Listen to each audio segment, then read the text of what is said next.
Good afternoon, ladies and gentlemen.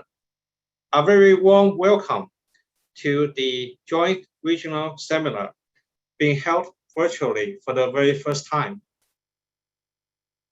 I am Sam Young, your MC for today. I am a council member of the Actuarial Society of Hong Kong, where I'm the chairperson of the Health Committee. I work for AIA in Hong Kong with a focus on employee benefits group underwriting practice. This year, the joint regional seminar theme is the post-pandemic actuarial world. And as actuaries, we have a significant role to play in helping the industry adapt to a post-pandemic world. Let us start the seminar by inviting Mr. Tan Shui Chen, IFOA's immediate past president, to deliver an opening address. Ladies and gentlemen, dear friends and peers from sister associations, I'm Tan Shui Che, the immediate past president of the Institute and Faculty of Actuaries, the IFOA. Many thanks for inviting me to make some opening remarks at this joint regional seminar, GRS 2021. As 2020 began, not even the most prescient amongst us could have predicted how world events would unfold during the year and since then. The multifaceted impact of the COVID-19 pandemic has upended many of our lives and impacted the work of actuaries and the industries that we work in. This is a global crisis of epic proportions, and we must be committed to working together quickly, meaningfully, and thoughtfully. This echoes the theme of GRS 2021, the post-pandemic actuarial world. Actuaries from all practice areas and wider fields have to consider seriously how the profession and the industry can evolve and make a difference and create new thinking in this new world. The science of epidemic handling and response has long been an area of actuarial expertise. Actuaries from all practice areas should carefully consider and analyze the various impacts that COVID-19 has brought upon our work. For example, from the obvious healthcare, mortality, and morbidity aspects to the more challenging and volatile investment markets, to the non-life insurance industry facing claims of business interruption, travel disruption, and legal liability challenges, to risk management practitioners trying to bring it all together in this new world of uncertainty. At the IFOA, we have set up a pandemic hub aiming to provide the most relevant, thoughtful research, articles, and insights from the recognized experts on COVID-19. The award-winning IFOA COVID-19 Actuaries Response Group is another great exemplar of how we ensure the voices of actuaries are heard and are committed to provide actuarial insights and innovation to our members, stakeholders, and to the wider world. Recently, we have also seen how climate-related risks have disrupted our lives, from the severe flooding in Germany and China to the wildfires in Greece, California, and Australia. These events should not just shock us. We must also realize we have an important and critical role in bringing insights and in assisting others to mitigate the worst effects of climate change. Actuaries have a duty to put the public interest first. As a profession, I believe we should direct our attention to the society's most pressing problems. We should engage widely and more confidently to respond to challenges that the society and the world are facing at present and in the future. This new world will require new thinking, new mindsets, and a reinvention of the profession. To achieve these goals and missions mentioned above, I believe collaboration is the key. Actuaries and all actuarial associations around the world should and must work together effectively. That's why I appreciate events like the Joint Regional Seminar, GRS, which is a collaborative effort of the IFOA, the Actuaries Institute of Australia, and the local societies, the Actuaries Institute of Chinese Taipei, the Actuarial Society of Hong Kong, the Actuarial Society of Malaysia, Vietnamese Insurance Development Institute and the Insurance Association of Vietnam, Society of Actuaries of Indonesia, and Society of Actuaries of Thailand in the region. So in closing, please allow me to say thank you again to our sister associations, the organizing committee, the speakers, and all the delegates for your sterling efforts and strong support in this year's conference. I hope you will enjoy the insightful regional presentations today and look forward to the upcoming GRS virtual programs in the rest of the locations. The Vietnam regional programs has been successfully held this morning. I would also like to wish the upcoming GRS sessions in Jakarta, Sydney, Taipei, Bangkok, Hong Kong, and Kuala Lumpur a great success. Last but not least, I wish all the best to all of you amid this pandemic. Stay well and stay healthy. Thank you for your attention.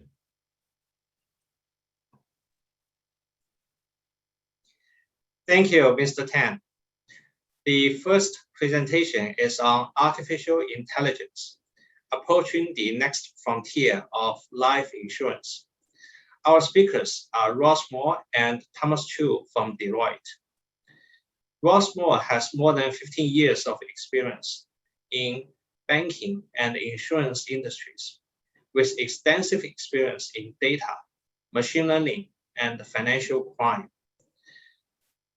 ML experience including applications within marketing, pricing, funding, fraud, and risk analytics in the UK and Asia Pacific. He has also led the design, implementation, and testing on a series of major data warehousing projects, target operating models, and data and analytics process implementation and improvement initiatives. So welcome, Ross. And for Thomas Chu is a data science senior consultant in the life insurance practice of Deloitte Actuarial in Hong Kong. Prior to Deloitte, he had worked in Accenture, London, developing data science solutions focusing on anti-money laundering, such as customer due diligence, KYC, name screening, and transaction monitoring. Presently, Thomas is focusing on developing next-tier insurtech solutions, namely underwriting automation, claims prediction, and life behavioral sciences. So welcome, and over to you, Ross and Thomas.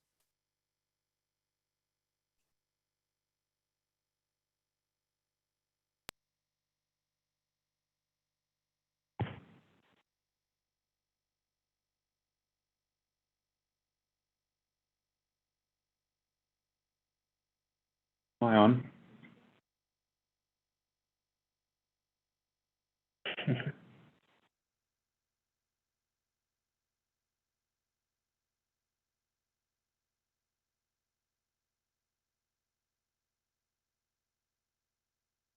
Seems like we're facing some technical issues.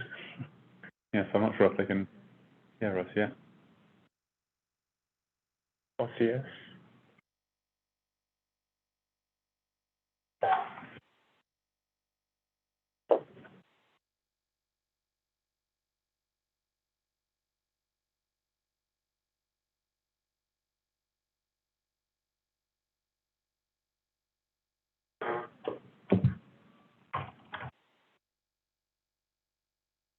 Apologies if you can hear us. We're not quite sure that everything is working yet. So just one minute.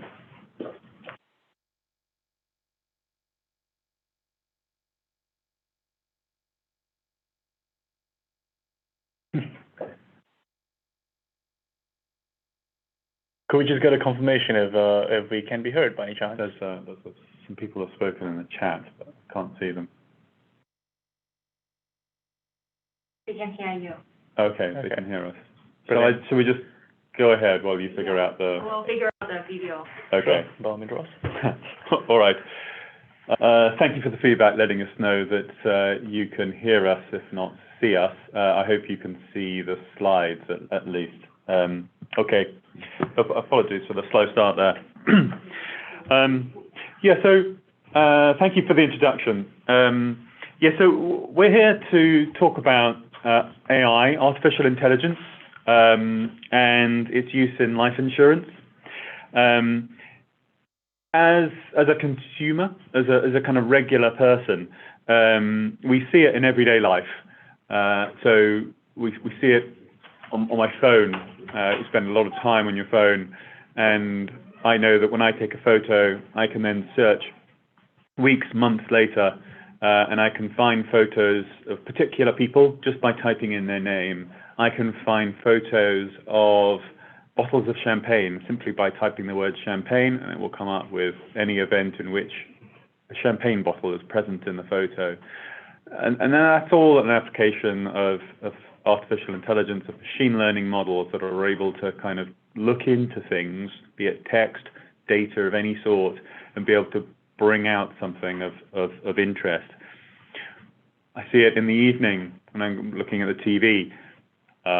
Netflix will recommend to me what to watch, and it will do so on the basis of algorithms looking at what I've watched in the past, what I started watching and stopped watching, what I've carried on watching, and all of that will be used to create, to be fed into an algorithm and to become a recommendation for what I should watch next.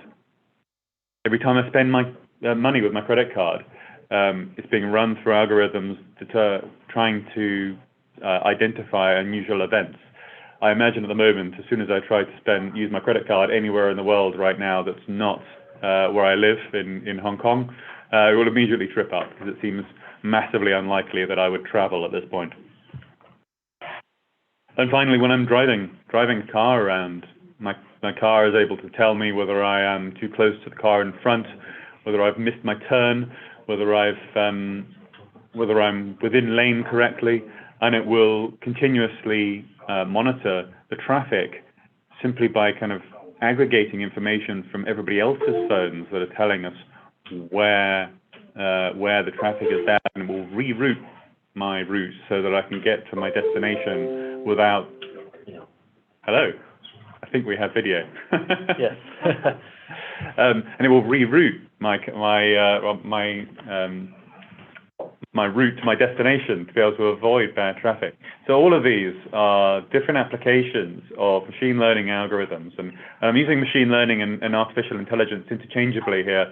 I think in most cases they're viewed as being kind of one and the same. I think arguably artificial intelligence means a little bit more. It's kind of the layering of many machine learning models all together to create something a little bit more than just a single kind of target, if you like. But we're going to use the terms interchangeably throughout this presentation. So what we want to talk about really is there are all of those applications, but we see them less in the life insurance world. And so what have we seen around the world in terms of how machine learning and artificial intelligence gets used? How does that process work? How do you go about building a model? And why is it hard, and why is it difficult to apply in the life insurance industry?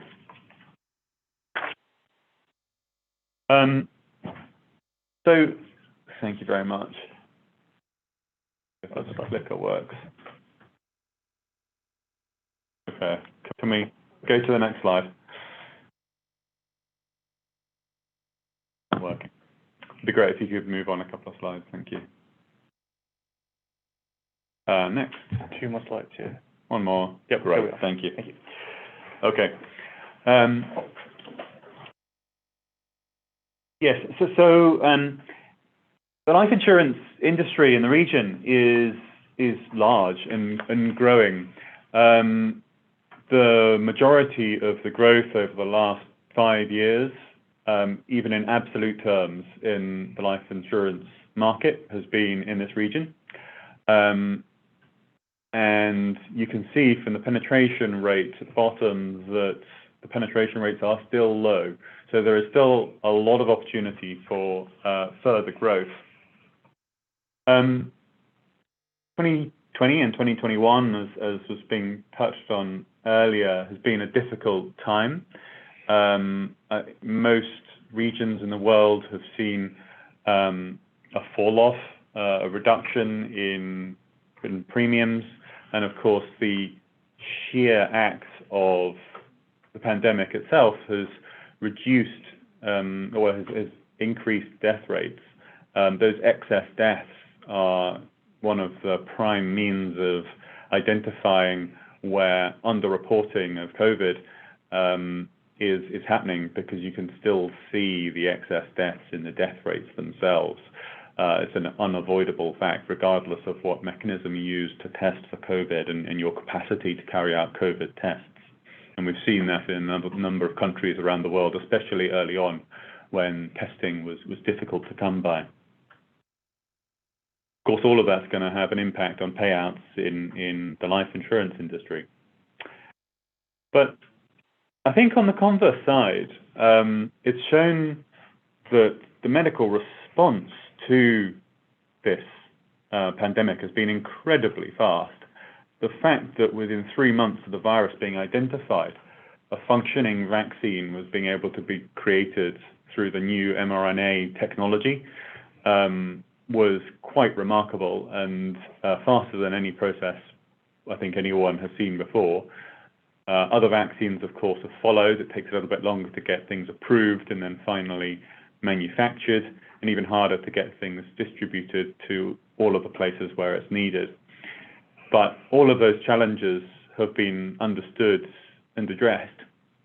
And between those two points, I think in the medium term, it shows a very good outlook for at least most viral communicable diseases, that we should be able to keep that kind of threat under control with sufficient focus.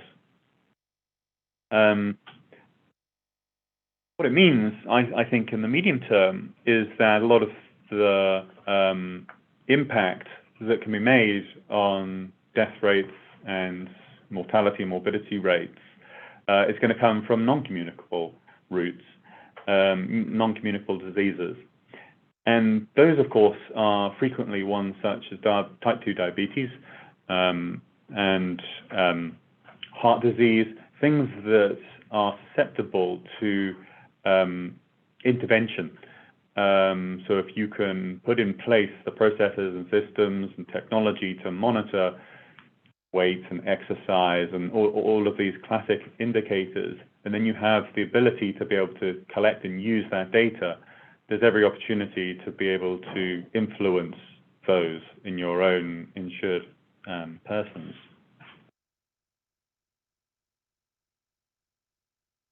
Thank you. So what have we seen around the world in terms of things that different insurance platforms are doing? Thomas has been doing some research on this. Give us a rundown of what we can see on the slide. Thank you, Ross. So as a result of the global pandemic, you would imagine that the interaction between agent and brokers have decreased. And as such, insurers across the world have moved towards trying to utilize a more resilient method of getting across to the customers. So naturally, digitalization has been very big across the world, as you see initiatives taken up just across every continent, really. For example, over in the US, you see Ethos Life, which has been creating proprietary predictive algorithms to streamline the underwriting process, which is quite interesting, used on a term and whole life. What effectively happens is that they'll be asking you basic underwriting questions that kind of evolve as you answer to best predict the underwriting decision as you go along. So they may have a set of 100 questions, and ultimately only 20 questions get asked to you, but it changes based on the nature of how you've put in your basic details and underwriting questions.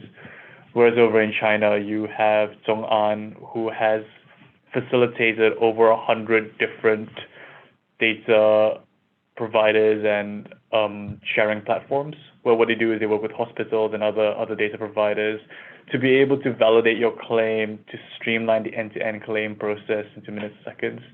And it's actually quite impressive, the nature of scope of how much data actually gets processed to automate these claims. But as you can see across the world, even other insurers or other places such as Egypt, they're not just looking towards building these fancy algorithms to streamline the end-to-end processes, but they're also building in the necessary infrastructure and digitalizing all these manual processes just so they could facilitate all these future initiatives in data science and machine learning. For example, Egypt, they actually have an initiative to make sure that 7.8% of the GDP by 2030 is just driven by AI, which kind of shows you the commitment across the world and how important data is. As they say, data is the new oil.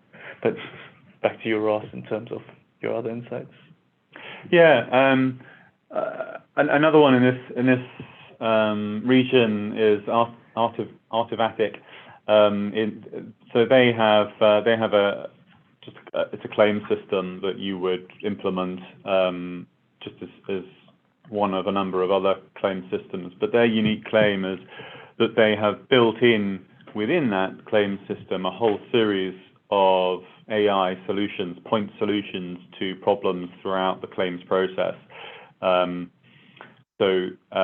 For instance, if you upload a picture of a form, a document, it will be uploaded, but it will also be OCR'd so that all of that information is automatically brought out of the form and turned into text that can be understood. So if you've got a typed police report of an accident, you can scan that in, it will be turned into text that can be searched. Equally, if you are taking photos of an accident, you will use your phone. You can pose a picture of the accident and of the damage. It will know where you are because of the GPS satellite and connection to your phone, and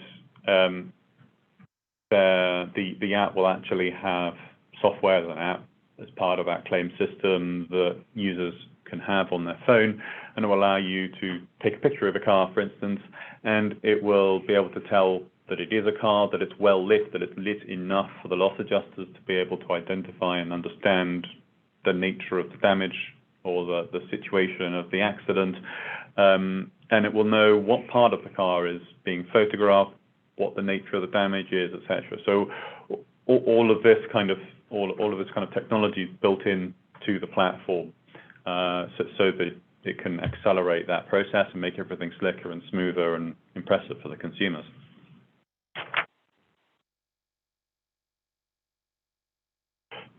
So where it kind of within the life insurance industry do we see this being used? And I think one of the first places that I've seen artificial intelligence and machine learning being used is really on the left-hand side of this diagram, if you like. It's the marketing side. It's what are we going to offer people? How are we going to have a process to know what to offer to whom?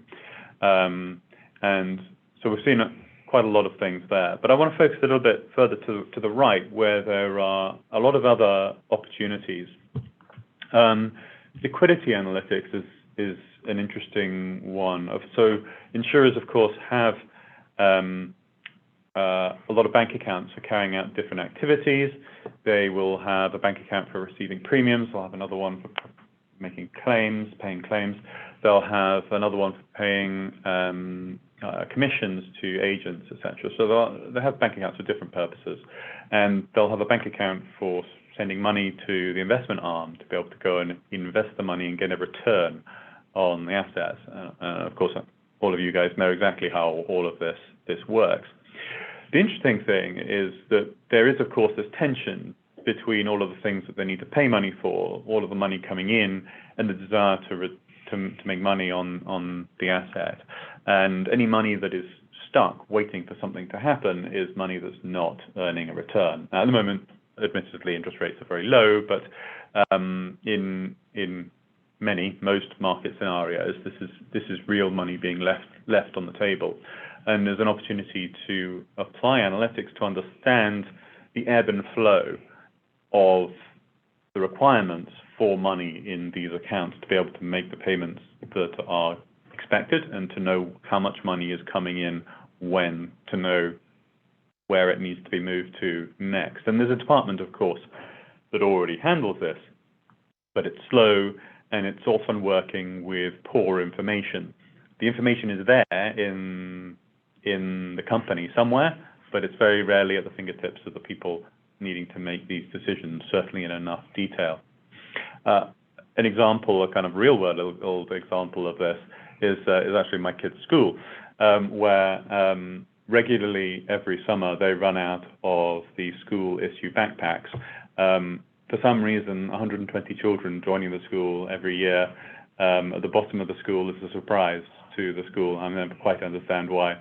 But it's exactly the same problem, being able to forecast the fact that we know who's going to join and therefore we know we need to order. And you can monitor the stock, you can monitor the incoming expected people before they come and place the order in enough of, in advance enough to be able to get it in. It's the same thing on a faster, slicker basis and a more complex basis, of course, with cash in bank accounts.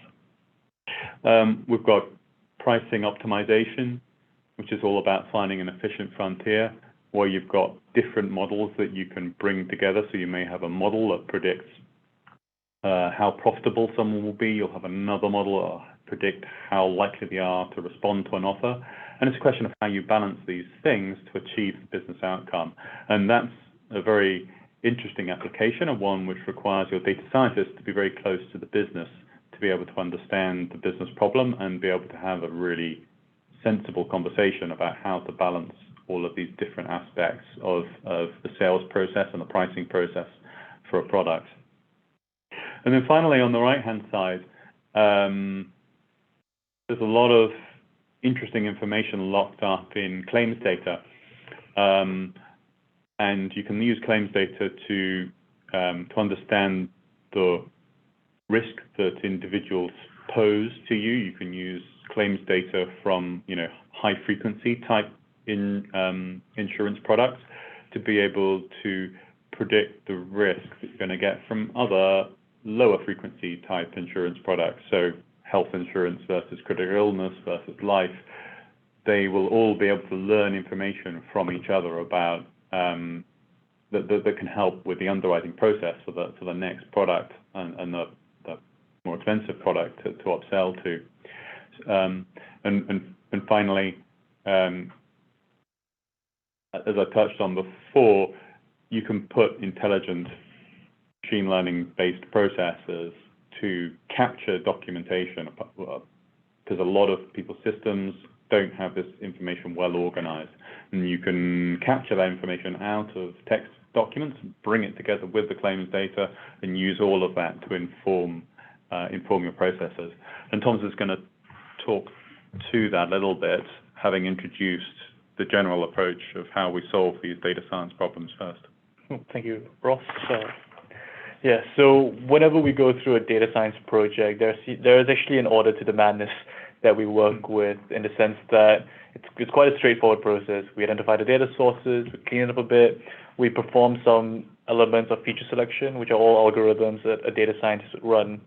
We would choose the models, and some of you may have heard of some of these phrases like neural networks and decision trees, cat boosting, or even linear regression, and just kind of compare the different models that we have to see which performs the best, which performs the worst, and tune the parameters such that we actually have the optimized model that we have to best predict the outcome that you're looking for, that you're trying to model. And from there, once you have these outcomes, you would build a dashboard over it, be it Power BI or Tableau, and from there, the business would then take it forward with the necessary insights and actions that they have. And of course, all this falls on top of a bedrock of architecture that needs to support this with your deployment, like Kubernetes or Docker, or whatever coding language you decide to choose, be it Python or SQL with the databases. And in essence, there's a lot of different moving components that data scientists need to consider as a result. And it's probably quite difficult to kind of come to terms with the nature of that, which is why whenever we come forward with a data science project, we would ask ourselves a set of questions that would help us guide our thinking. And the best way to do this is to start at the end. So could we move to the next slide, please? Thank you. So on a very fundamental level, we would need to think about what is the business action we're going to solve for. And I'll try and put this in the context of an underwriting solution. At its core of an underwriting solution, you're trying to get at a decision of accept or reject or add substandard loading. And it's quite simple because that in itself does act as the predictor that you were trying to work towards. And essentially what we would need to do is we would need to define how giving us that prediction would help the business in terms of its ultimate business outcomes. And from there, we kind of take it one step back and say, okay, we're trying to predict the decision. How will we predict the decision? And we would need to revisit data and think about, okay, would this be based off the probability of claims? Or will we need to derive some sort of new metric that we could talk about this underwriting risk? It could be a completely new risk metric that we could calculate based on a parameter of other things. And then you would move from the right-hand side of Insight Analytics back to the model comparison. And you start asking, okay, cool, now that we have this, now we know what we're trying to predict, we need to ask ourselves which model do we best pick, be it, again, neural networks. And of course, they all have their own strengths and weaknesses that you will need to play around and work with.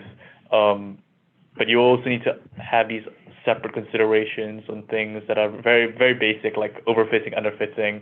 And to put that in the context of insurance, what we mean by that is that if you've trained your model of a population of individuals in a specific part of town in a specific country who are all smokers of a specific age in 2018, then you try and reuse that model towards working on 2021, different country, different city types of people, you may not necessarily predict the same output that you would hope for because our model is essentially overfitting towards the original population. And these sort of considerations is what the data scientists would naturally need to go through whenever they are going through the data science process. But even then, taking one step back, now that you know what model you're going to work with, you need to start thinking about what sort of features you want to pick, be it, do you want to look at which underwriting questions you want to look at, or, BMI, what gender.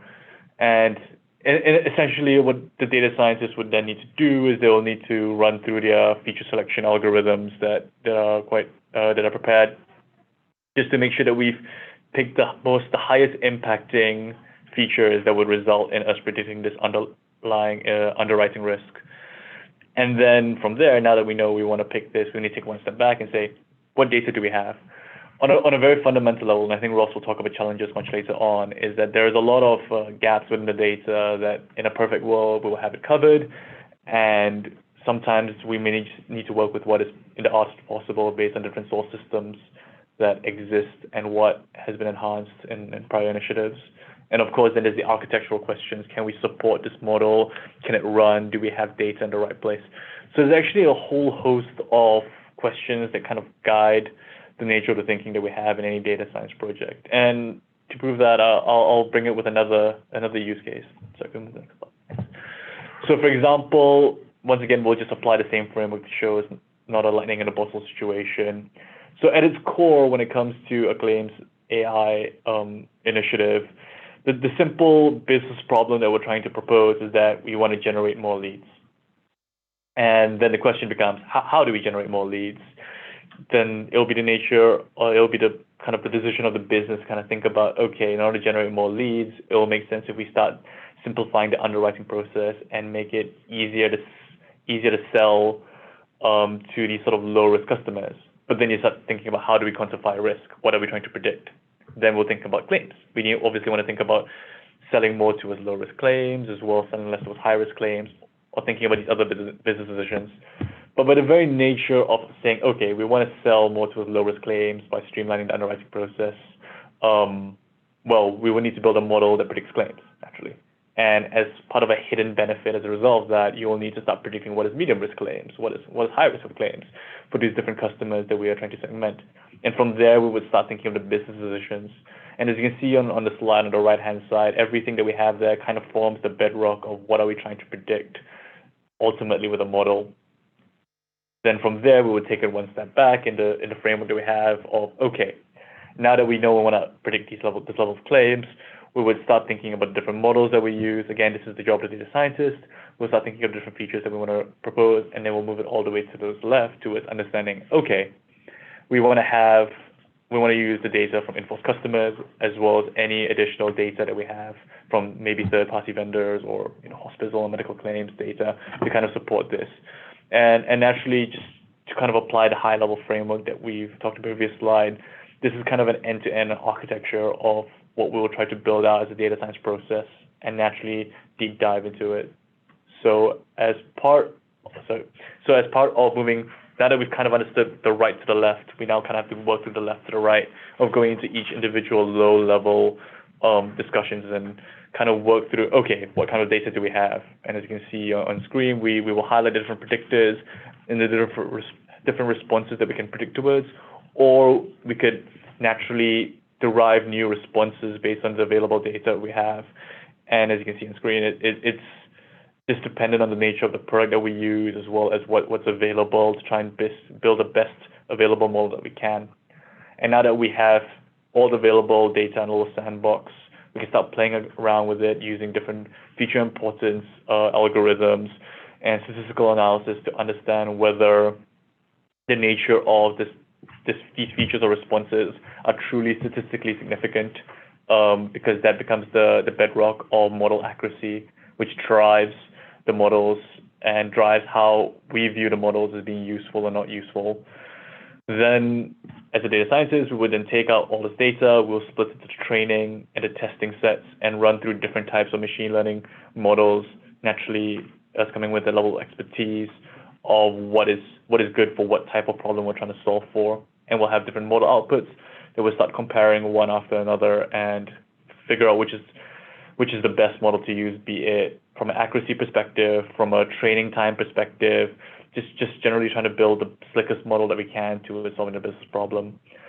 And now that we have this number, this likelihood of claims between 0 and 1, we would obviously need to then build out that individualized risk score to make sure that we are able to get the kind of bell curve that we want to have between what's low, medium, and high risk.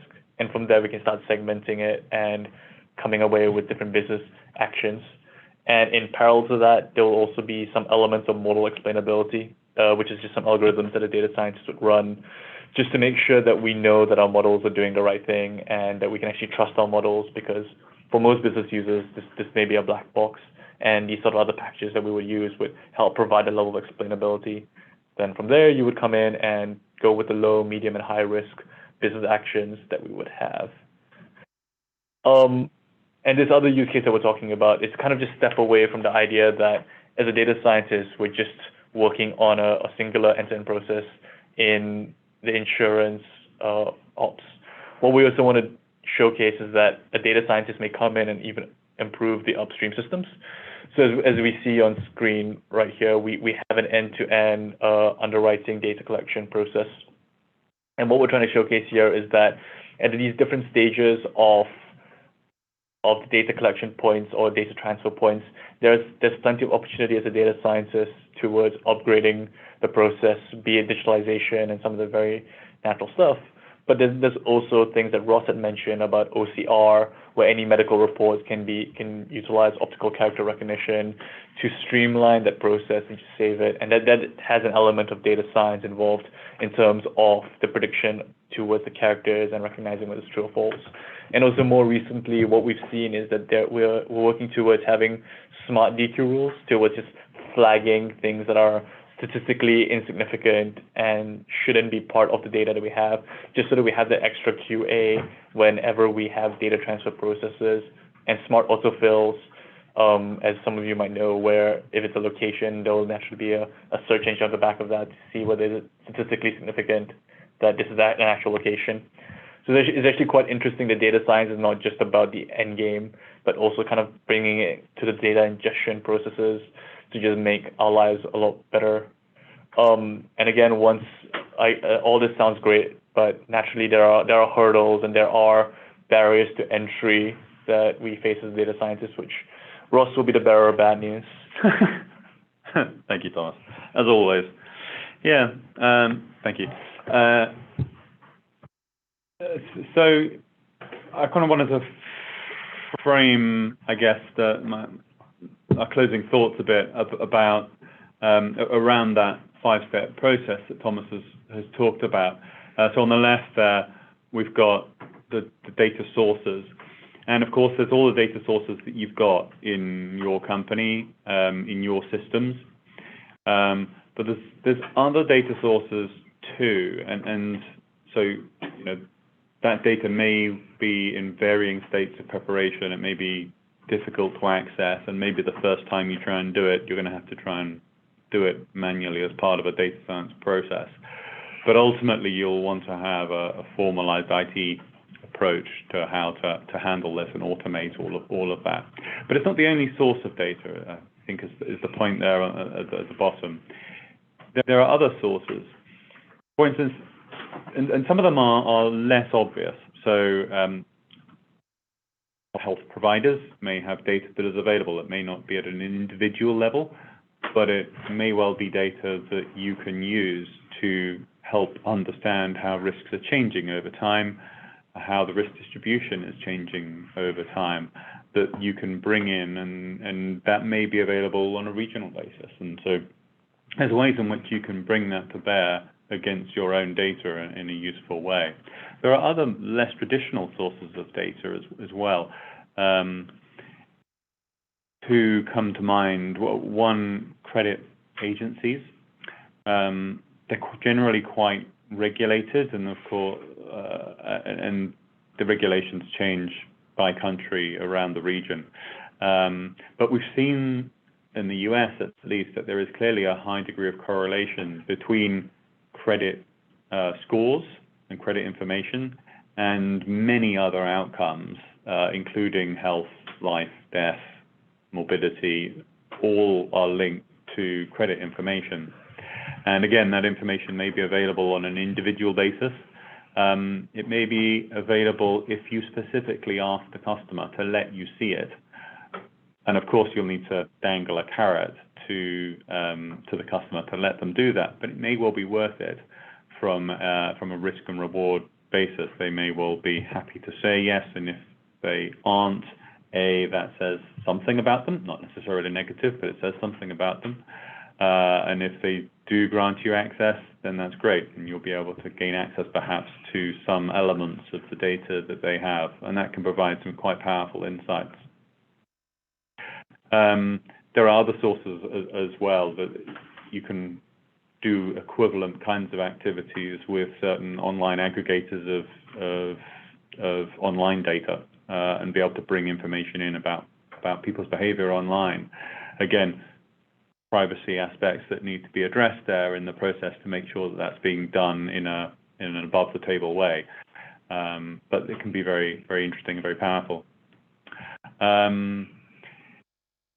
Talent, more generally, is a tricky thing. Trying to find the right people to do this activity in your organization. And if you find someone to do it, and they're going to go and do it on claims data, how do you make those people with the skills that you've recruited to do that, say, who are data scientists, come in to get some value out of your claims data?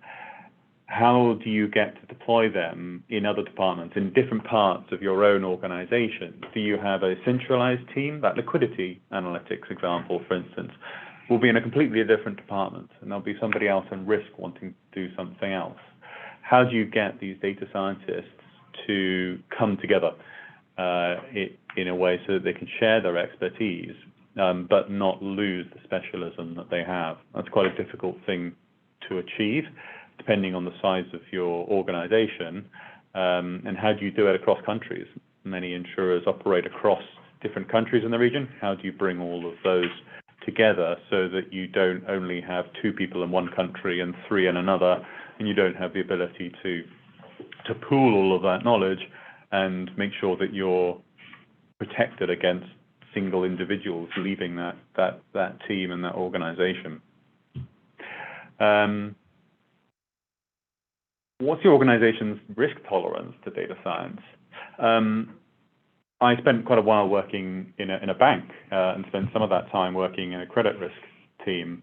And there we have credit risk models to predict the likelihood that somebody will default on their credit card, so that when they apply for a credit card, we can say yes or no.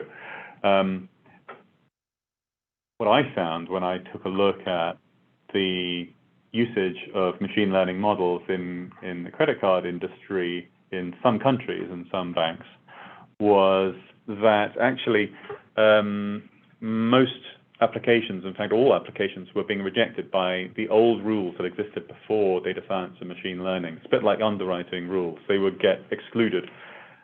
And the only people who passed all of those rules would go on to be scored, and all of them then passed the score threshold. And so actually the data science, all of the machine learning, all of the work that had gone into building that model was of no use at all.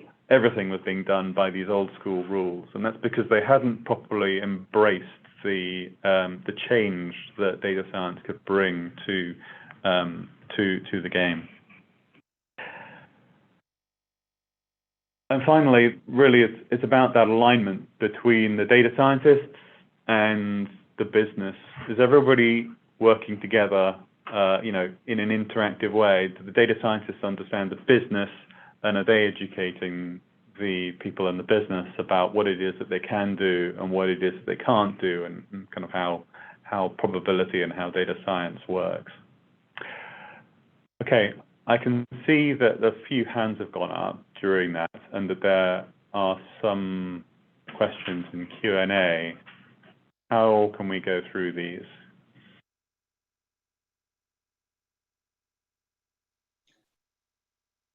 We just start from the top to the bottom.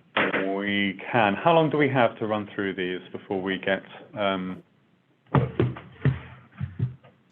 Thank you, Ross and Thomas. So yeah, we have about 5 minutes for Q&A. So I would suggest that maybe we start from the top on the list and try to address as many as possible. Sure. Okay.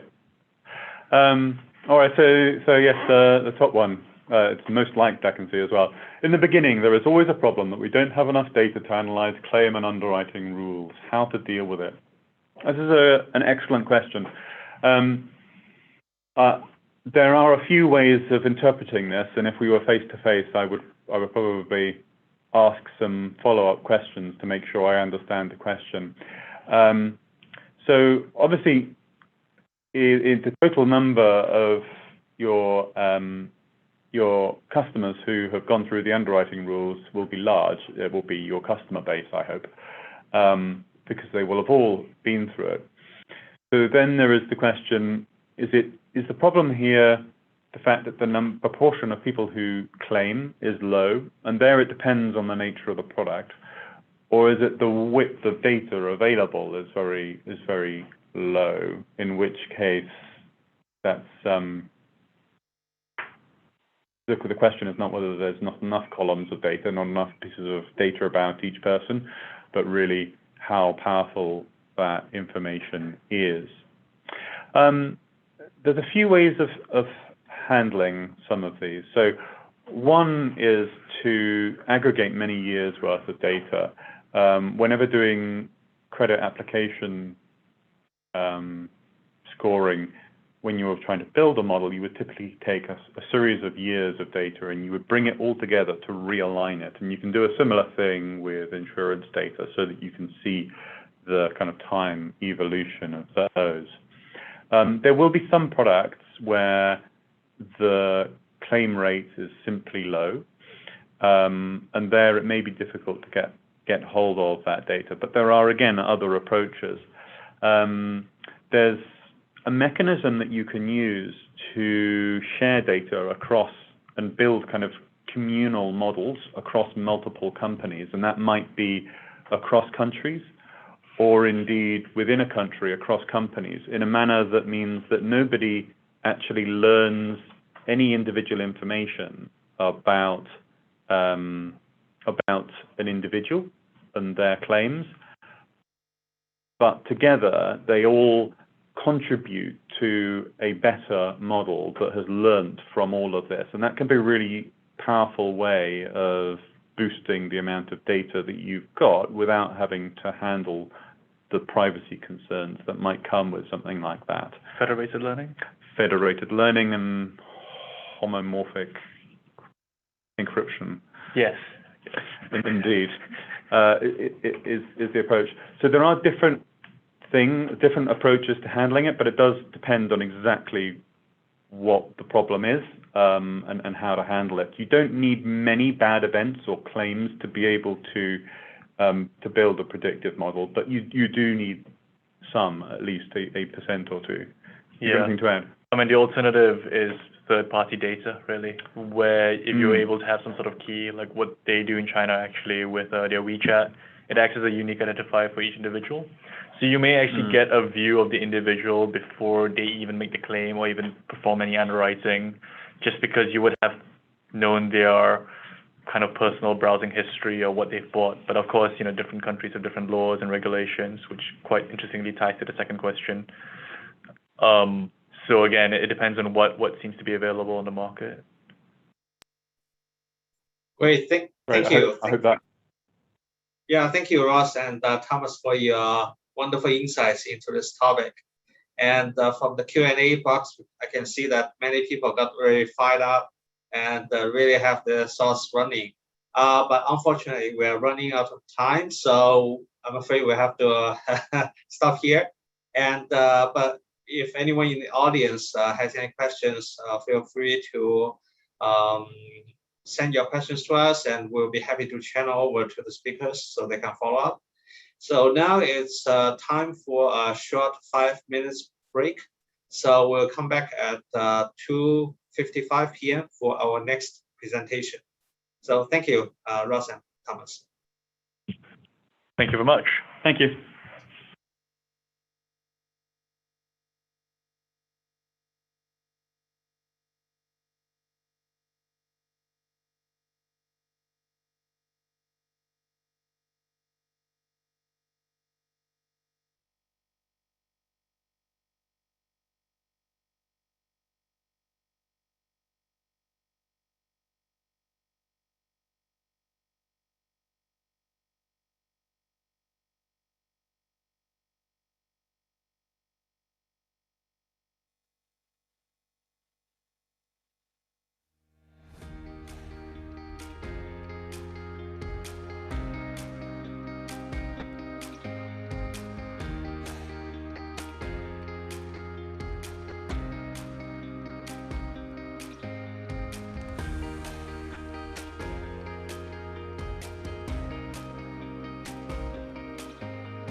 Welcome back.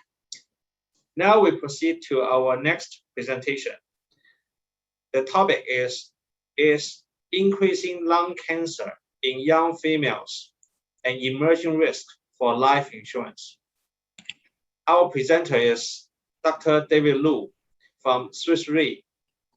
Dr. David Lu joined Swiss Re in 2013 and now is Asia Chief Medical Officer for Swiss Re based in Hong Kong.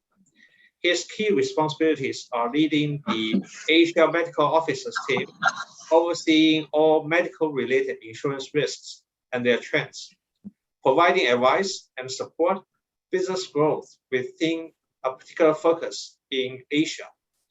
Prior to joining Swiss Re, David had 10 years experience of working at an international health insurance company. David is an orthopedic surgeon graduated from the Beijing Medical University and holds a Doctor of Math Science from Hokkaido University. He is an active member of the American Academy of Insurance Medicine and a member of the Association of Insurance Medicine of Japan. Before joining the industry, he has written extensively on his research areas and won several international best paper awards. So without further ado, now I'll pass to you, David, please. Okay, thanks, Sam.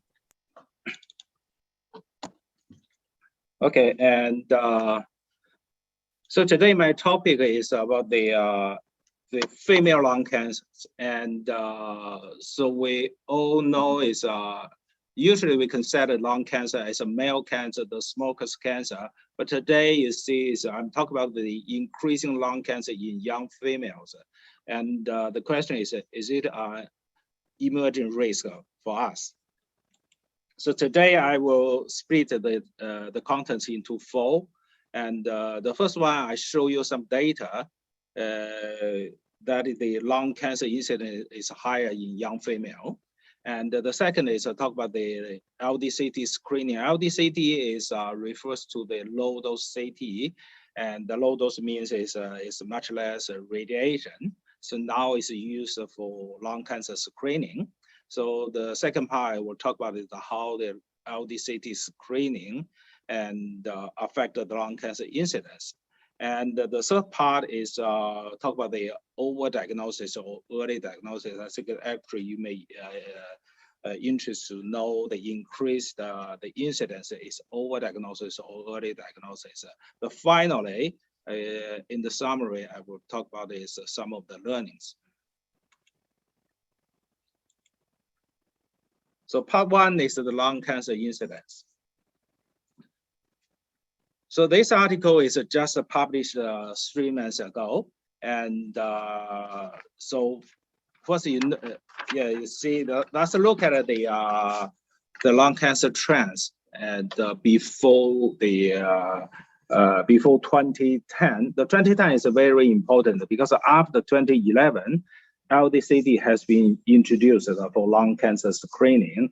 That means all the data here, the incidence trends you see here, is not be affected by the LDCT.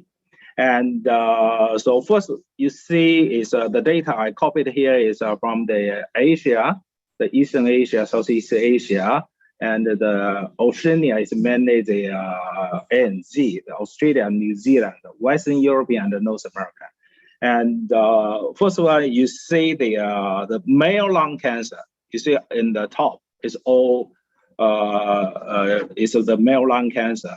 The first impression is the male lung cancer still the incidence is higher than female, and the second is you see the male lung cancer always in the decreasing trends in all the regions, even in the Eastern Asia. After is 1995, you can see it's decreasing, and the lower part shows the female lung cancers. And so first you look at the Western Europe. Western European, the countries this year is all the Western European. You see the female lung cancer is increasing, is very sharply. And although the male lung cancer is decreasing, you see the female lung cancer is increasing. And look at the ANZ, the Australia and New Zealand are very similar to the Western Europe. And the male lung cancer decreasing, female lung cancer increasing. Then we look at the North America. North American data, also the female lung cancer increasing, male is decreasing, but it looks like after 2005, the female lung cancer is started decreasing. We need more data to see whether this trend is continue or not. But for all the other, the ANZ and the Western Europe, we still didn't see the turning points of the female lung cancer trend. And back to Asia, we say first we look at this one, the Eastern Asia, including China, Japan, and Korea. We see China is, so this one is China. China, the male lung cancer reached the peak at 1995, then decreasing. Female is the similar and the 1995 and decreasing. And after 2005, it's slightly increasing.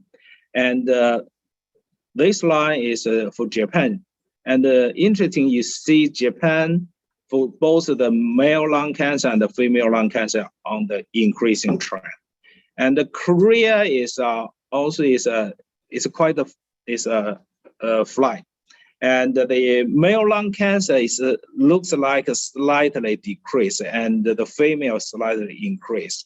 And back to Southeast Asia. Southeast Asia only have the Philippines and the Thailand data, and you see always in the decreasing trend. And we can see first is for the male lung cancer decreasing is mainly contributed by the non-smoking campaign. And so the same is in Southeast Asia is still under the non-smoking and the anti-smoking campaign, the impact. But for all those that has very good control in the smoking, you can see the impact is of the female lung cancer increasing is more obvious. So now we see this data is from North America, is United States data, and we see the female lung cancer is already higher than the male lung cancer, especially in the young generations. And you look at this figure, it shows the incidence according to the calendar periods of diagnosis. What the figure shows that is, you can see after is 2005, you see the male lung cancer already higher than the female lung cancer already higher than male lung cancers, especially in the younger age group. This is the age group is 30 to 34, is 35 to 39, is 40 to 44. You can see it's below the age 44, and the female lung cancer already higher than male. And for this way, it's 45 to 49, the age group in 2015. So the female lung cancer become higher than males. And on the right side, it shows the lung cancer incidence is by the year of birth. And you look at that is, so for all those is born after 1960s. And you see the female lung cancer is became higher than the male lung cancers. The overall, we can see in the United States, we already see the trends. And in the young females, we see more lung cancer than in the young males. So last year also is a systematic review in 40 countries. So in the 40 countries it has been reviewed. So they show that 29 countries already see the young women have the higher lung cancer incidence than young men. And so that's tell us the young women have more lung cancer is a global trend. And this one is we look at the data from China. So what contributes to the female lung cancer increase? You can see on the left side is the female lung cancer, and it's a look at it by the histological subtypes. You can see the majority subtype of the lung cancer in female is the adenocarcinoma. And look at it starting from 2000 to 2012, you can see the ratio of the adenocarcinoma, we simply call that the ADC, is gradually increasing. And all the other lung cancer is decreasing, especially the SCC is squamous cell carcinoma. That is mainly caused by smoking, it's decreasing. And look at the male Chinese. And also you can see the ADC adenocarcinoma also increasing, but not in the scale as in the female. And the SCC, the squamous cell carcinoma, is slightly decreasing during the 12 years period, but still is much higher than female. So from the data in China, we know that the increasing in the female lung cancer mainly contributed by adenocarcinoma. So now we look at the data from the United States and also show the similar. The United States data, they just pick up the 4 major types of the subtypes of the lung cancer. You also can see, and within the 4 major subtypes, adenocarcinoma is the only subtype. It's continually increasing from 1972 to 2016. And all the other subtypes is decreased after it's 1980 or after it's 1990s. And the adenocarcinoma is the only lung cancer is a continuous increase. So the right side is to show you the adenocarcinoma incidence by gender. So you can see in the top, on the top is the male adenocarcinoma. It's increasing after 1992. It's decreasing, and the slide is coming back, and then it's decreasing. But the female adenocarcinoma is continuously increasing. We didn't see it's a turning point.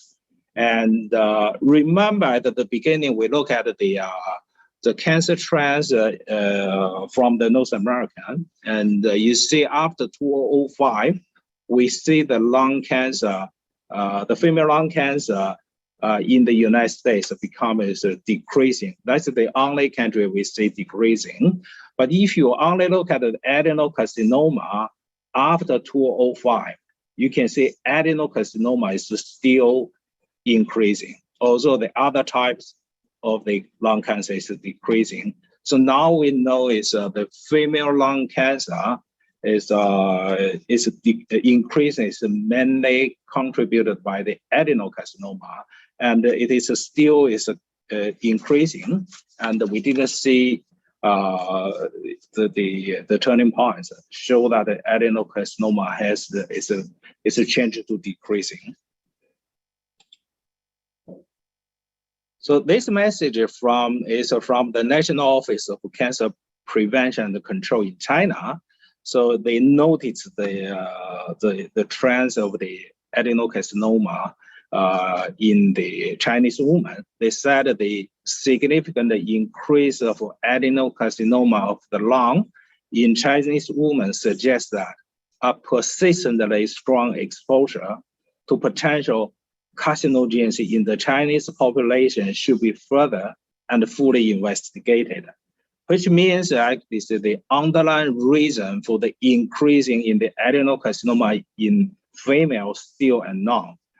That's also true for globally, and so far is a lot of the hypothesis that has been proposed, and including the air pollution, is the secondhand smoking, but no one has been confirmed. So still the true reason, real reason, still not been fully understood. So now we look at the prognosis of the adenocarcinoma. First of all, we see it's more female lung cancer in the younger ages. And but how about the prognosis? Here you see on the Life Society, you see the survival by histological subtypes. You can see the adenocarcinoma has the best prognosis compared to the other types of the lung cancer. And on the right side is the adenocarcinoma survival by gender. You can also see the adenocarcinoma is better than other types, but the female adenocarcinoma has a better survival than male adenocarcinoma.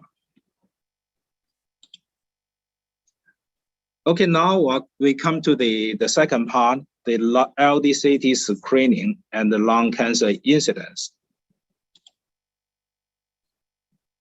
So this article is a milestone in the lung cancer screening. It's published in 2011. That's what I see. The 2010, 2011 is a very important time for lung cancer. And so the title of the article is Reduce the Lung Cancer Mortality with Low Dose Computed Tomograph Screening. It's the national program is run in the United States. And they published the results in 2011. And they show that it's a compare with the screening with the chest X-ray, the chest radiograph. Using the LDCT for screening can reduce the mortality for 20%.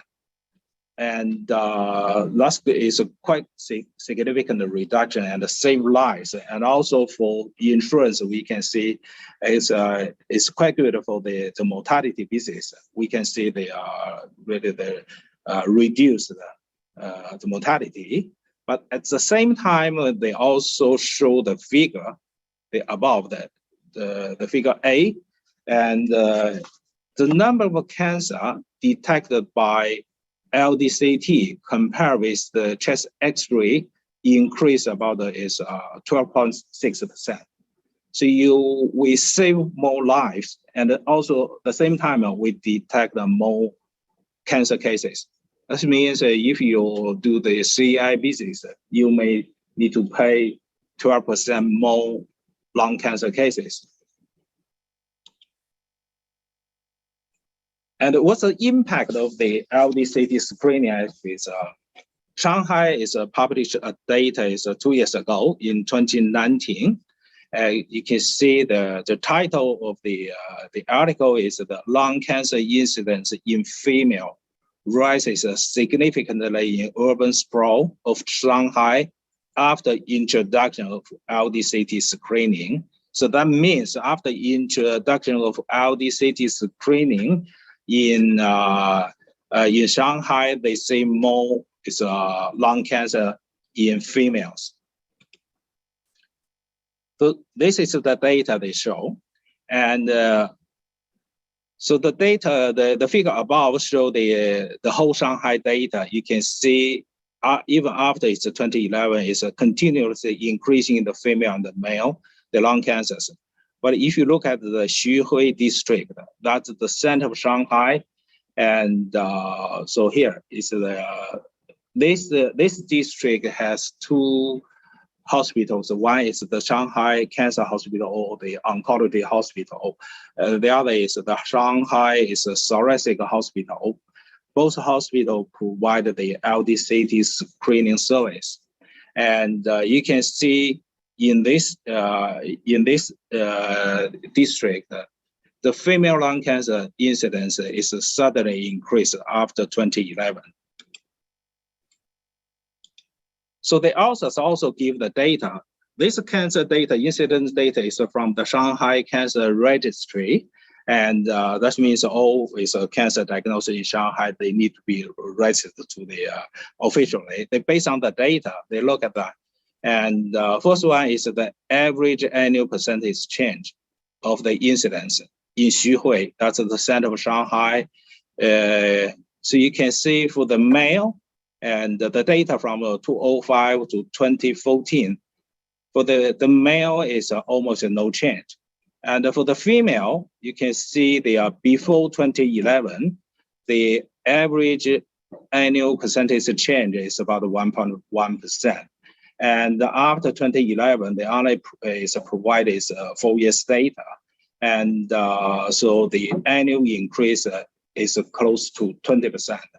Actually, that's quite aligned with the China industry experience. And the China industry also reported around 90% increase in the female lung cancer in the past 4 years.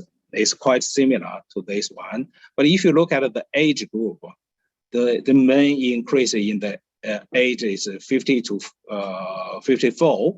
Is after 2011 is almost 56% increase. And below is the whole Shanghai. If you look at the whole Shanghai, and so the increase is much lower.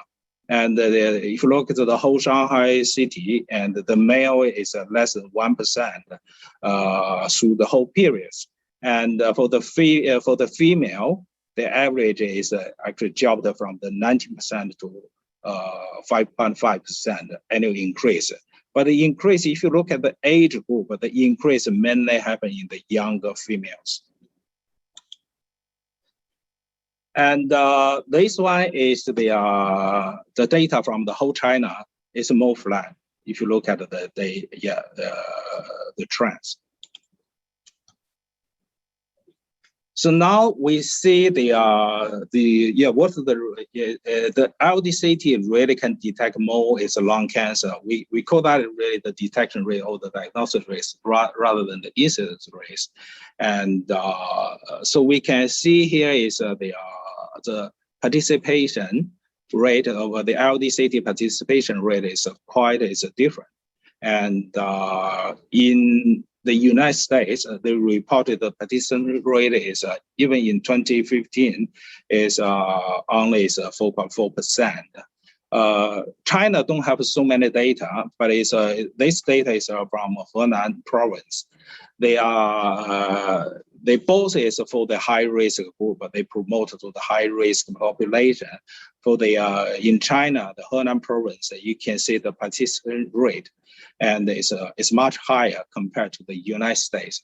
That's maybe partially can explain why China we see recently see that it's a much faster increase in the lung cancer incidence compared with the United States.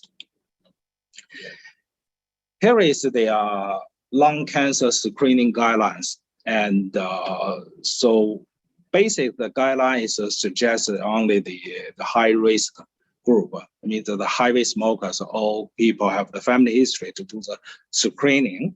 And you also can see is basically is now roughly they started the screening from 50, and China, and also this one is the global is early lung cancer action program. That's the physicians.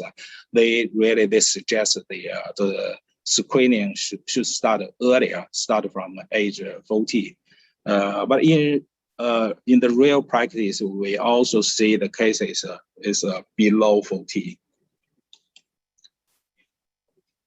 And the next session is I try to discuss whether it's overdiagnosis or early diagnosis. So overdiagnosis depends on the authors. People have different definitions, and so I can show you how people define the overdiagnosis. And in Asia, because it's most of all the benefit is whole life cover. So we use this definition. This definition means overdiagnosis is the diagnosis of a medical condition that would never have caused any symptom or problems. That's from the issue of the quality and the efficacy in health care. That means if a medical condition and you don't treat it, it's never caused a problem or symptom in your lifetime. We call that overdiagnosis. For example, it's a prostate cancer, and we know it's a lot of prostate cancer never cause a problem until people die due to other reasons. If you do the biopsy, you may find it's the prostate cancer. That's the overdiagnosis we refer to. And here is some data. This one also, you see the review. They mentioned about the review is over diagnosis of lung cancer with LDCT screening. But if you look at the follow-up, the only follow-up is 3 to 5 years. So they see that actually that's the extra diagnosis cases. So in average, they put all the data together. They give the risk ratio of 1.22. That means you use LDCT, you can detect this 22% more lung cancer compared with controls. And but the thing is that they only have the follow-up is up to 5 years. That means within 5 years. And the similar is article is also is to talk about the overdiagnosis in lung cancer screening, and also they give is 25% is more cancer detected by lung cancer, and the thing is actually is you look at here is the follow-up is longer, but it's 8 years or more years, but it still is not lifelong, and for us it's no evidence to confirm the extra 25%. The lung cancer detected by the LDCT will never have caused any problem or symptom if not be diagnosed. That's the so we cannot confirm the 25% is overdiagnosis, not early diagnosis. So here is, so at least what we can confirm is the LDCT screening do shift is a lot of the cancer from later stage to early stage. And you can see the, here is the blue one is the LDCT group. The red and pink is the control group. You can see compared with the control group, it's an LDCT group has shifted more lung cancer to early stage 1, but stage 1 has resulted in much better is a prognosis. You can see here, and the stage 1, if it's a T1A, the 5-year survival is 92%. T1C is still is 76%. It's much better than the later stage cancer. We know that really the LDCT can shift, can detect more early cancer, and with much better prognosis. And the autopsy is maybe is one is we can check. It's used to assess the overdiagnosis. So people die for other reasons. You do the autopsy, see, look at the incidental lung cancer. You see how many incidental lung cancer detected through the autopsy, then you can have the idea and whether it's overdiagnosis or not. But it's not so many data.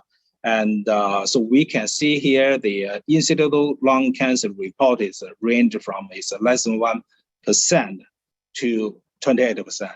But if you look at the cohort per use, really you can see it's not the whole population. Say for example, this article, the incidental is only within patients with terminal illness. It's very sick, and this one is the autopsy in the Pulmonary Medicine Institute. This one is relatively better. They do is from Australia. Is the coronal autopsies. They do including all unexplained deaths or deaths due to accident or injury. They found it is 0.34%. But it's in summary, we don't have the whole population data to decide what's the percentage of the overdiagnosis, but we do see incidental lung cancer. And here is another data we can consider about the overdiagnosis. That's the doubling time of the volume doubling time. The volume doubling time means how many days a tumor is double in their volume. And so the longer doubling time means that the tumor grows slower. And so you can see the adenocarcinoma compared with the SCC, is squamous cell carcinoma. You see the above and the below, you can see adenocarcinoma have longer turnaround time. It's the doubling time. And also, if you look at the adenocarcinoma, you compare with between the radiograph, the chest X-ray, to the CT scan, you can see CT scan detect the long adenocarcinoma has a longer doubling time. And we see, it's basically we can see the adenocarcinoma detected by LDCT, CT scan its growth is much slower. That's the data tell us. And some research said if the doubling time is more than 400 days, that is the possibility of overdiagnosis. Again, is how to define what is the overdiagnosis. It's really depends on the authors. And almost came to the end. So the clinical management, we see if it's the non-small cell lung cancer is the adenocarcinoma is under this category. And if it's a stage 1, the treatment is usually you only use surgery or is use the ablative radiotherapy. And so stage 1, the adenocarcinoma is no chemotherapy is required. So basically, we know now is the target therapy, immunotherapy is very expensive, but it's a clinical guideline. It says if it's the stage 1 is a non-small cell lung cancer, is basically we can say the adenocarcinoma. There's no need to use all the expensive target therapy. It's only surgery is enough, and according to the clinical guideline. So now we come to the summary, and so number 1 is increasing adenocarcinoma incidence rate in young women is a global trend, and so which cannot be explained by conventional risk factors, and so we cannot explain it by smoking, and so the further studies on its potential carcinogens are required. So the medical society, the whole is still working on that, try to understand what is the underlying the reason for the increase in the adenocarcinoma, and now more work is on the genetic side and the molecular medicine. And the second is the adenocarcinoma detected in young women through LDCT screening tends to grow slower and with better prognosis that we know from the data. And the last is the increased lung cancer incidence rates observed in young women under LDCT screening might be a mixed impact of the true adenocarcinoma increased trends and early diagnosis and overdiagnosis. So why we see is the increase, what the reason? We say it should be the mixed impact, but it's the relative, the weight, we don't know. And finally is some learning actually from me. What I'm thinking is, after I do all the research, what I learned is, the first one is that the policyholders generally become more health aware, and with higher propensity to access cancer screening. I think it's some of you may also have the same the feeling. The insured population is more health aware and more is like to do the screening. And for us, especially for the actuary, the learning is so we may need is put more attention to the potential, the divergence between the insured population and the general population experience. Use the China experience. So the China industry experience, we look, we saw is a nearly 20% increase in the female lung cancer. But if you look at the whole China population, it's much, much slower. Even you only look at the Shanghai, and it's so 5.5%. But if you look at the Xuhui district, it's very close. How to integrate that, and why is our experience more close to the center of Shanghai?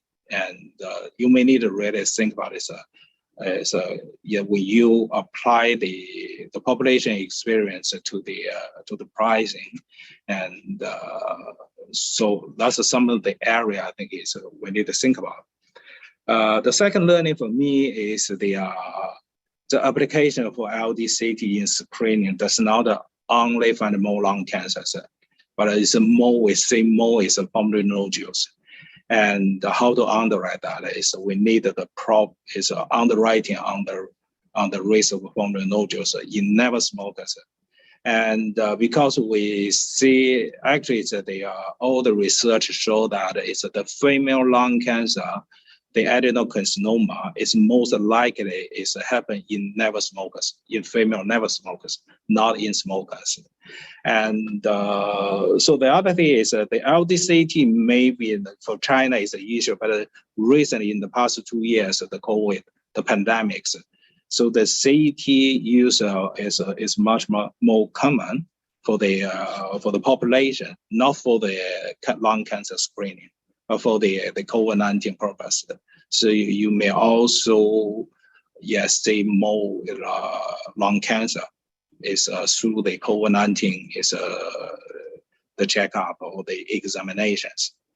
The last learning for me is so I think is our industry may need to collect more data and the incidence and the progress and reconsider the benefit, and especially in those cases at risk of overdiagnosis. And I think it's based in general, the benefit should be really aligned with the loss.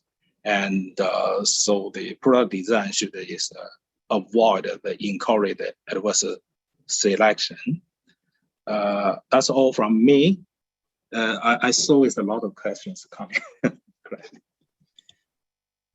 Yes, thank you, David. So we have about 8 minutes for the Q&A. So please feel free to address questions.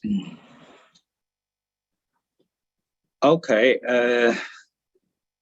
So the question one is, may I know if the cancer incidence rates have been age standardized? I would expect the male cancer rate in China continues to increase, given the impacts of aging population is longer life or expect. Oh, yeah, that's true. Actually, the data is age standardized, and so the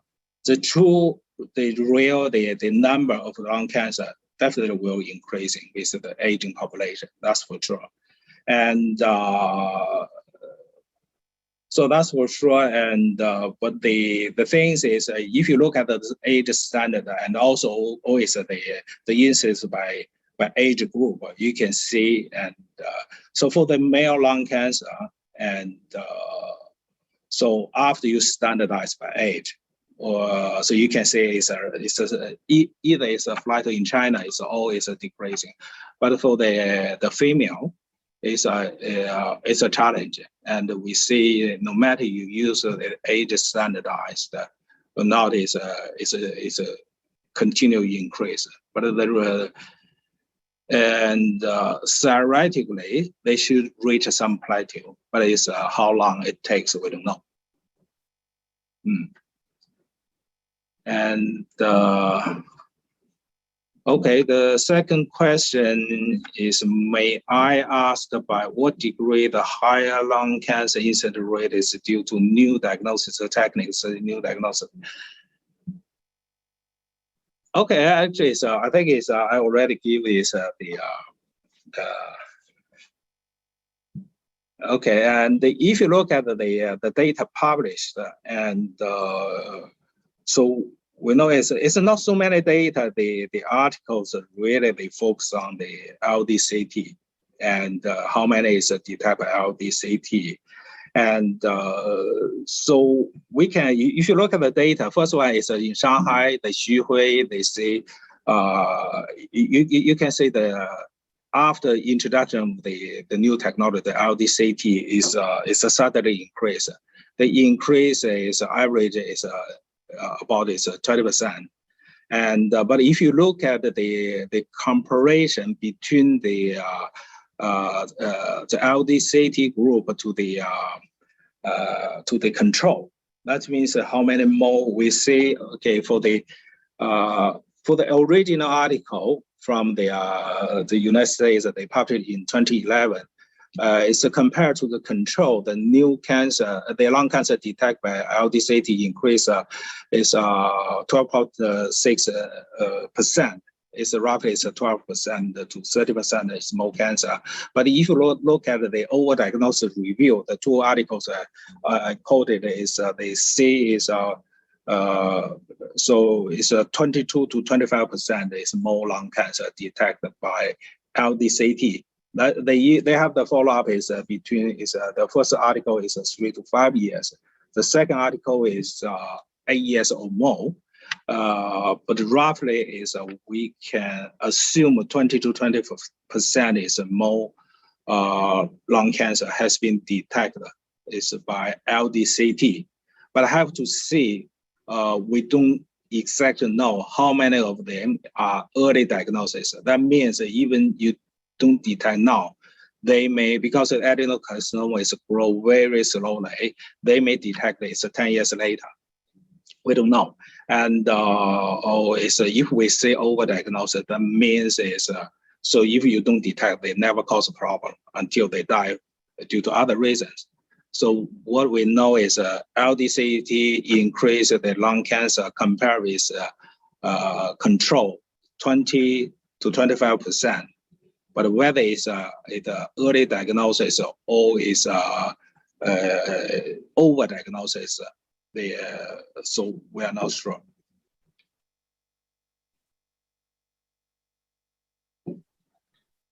So David, maybe allow me to make use of the remaining time to try a couple of more questions. One is that will COVID-19 increase the incidence rate for lung cancer? Oh, thank you. And COVID-19 is it's a COVID-19. The impact on cancer is we can look at it from it's multiple aspects. First, we know is the COVID-19 really we all know, especially in some of the really is the pandemic relatively is a severe region. We know in the North American, European, and maybe in some of our regions as well. Is so the normal the cancer care has been interrupted. It's delayed. So people, they should go to the cancer check up the screening. They may really delayed that. And that may have the number one we may say is more cancer. That may be, so that impact is maybe we see more later stage cancer rather than early stage cancer. That's the impact on the lung cancer. And the COVID. And the second is the COVID. I just mentioned the COVID actually is under the COVID, more people has go to the CT exam, and not for the lung cancer screening. And so that may really result in more is a lung cancer. It's a detect the incident of lung cancer, and they actually the LDCT not for the lung cancer purpose. For the COVID, but instantly from the data. But also, I suggest all the audience they come back to look at their own data, see whether we see more lung cancer, incidental cancer. We can see it's through the COVID. It's examination, and that's the number two. The number third is we all know the lung cancer is triggered by the chronic inflammation. So they are things we don't know, because now people talk about the long COVID and the residual COVID symptom. We don't know is whether the COVID is the infection, inflammation, or is how long it will last, and will it result in the become its a new carcinogens and increase more lung cancer. That need time to tell. And yeah, thanks, Sam. Thank you, David. So now it's 3:40. So we are going to take a 5 minute break and come back at 3:45. Thank you. Thank you. Thank you.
Welcome back. Our next presentation is what makes a happy customer. Our speakers are Louis Lee and Rebecca Zhang. Louis Lee is a qualified actuary and a partner in Deloitte's Actuarial and Insurance Solutions practice based in Hong Kong office. He leads the practice for the general and health insurance sector.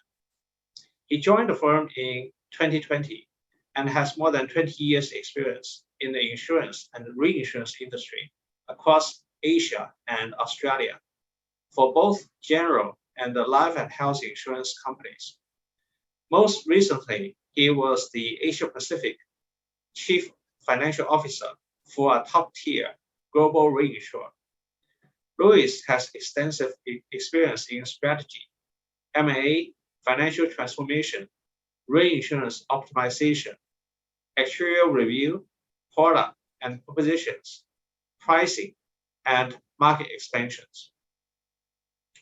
Rebecca Zhang is the head of regional partnerships at South Asia, SCOR Global Life.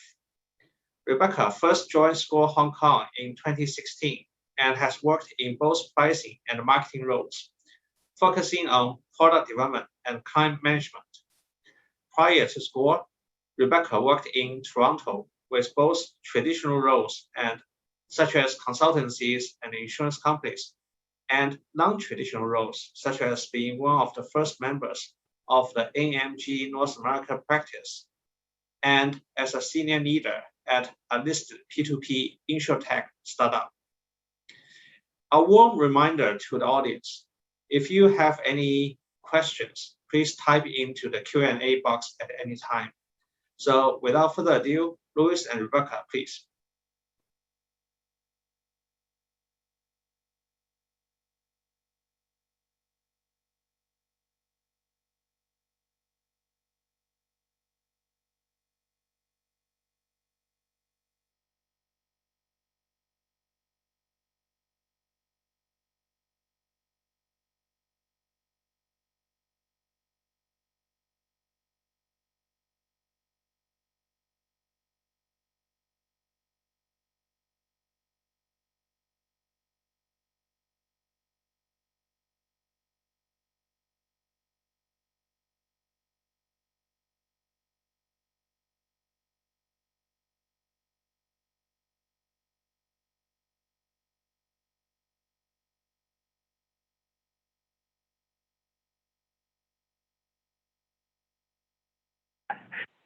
Okay.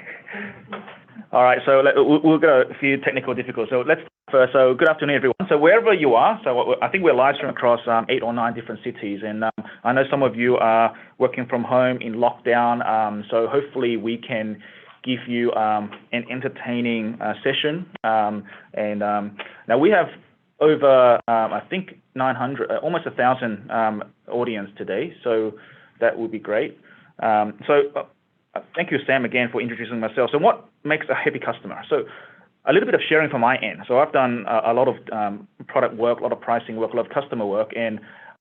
But the most interesting time for me is when I am actually the person buying the product, right?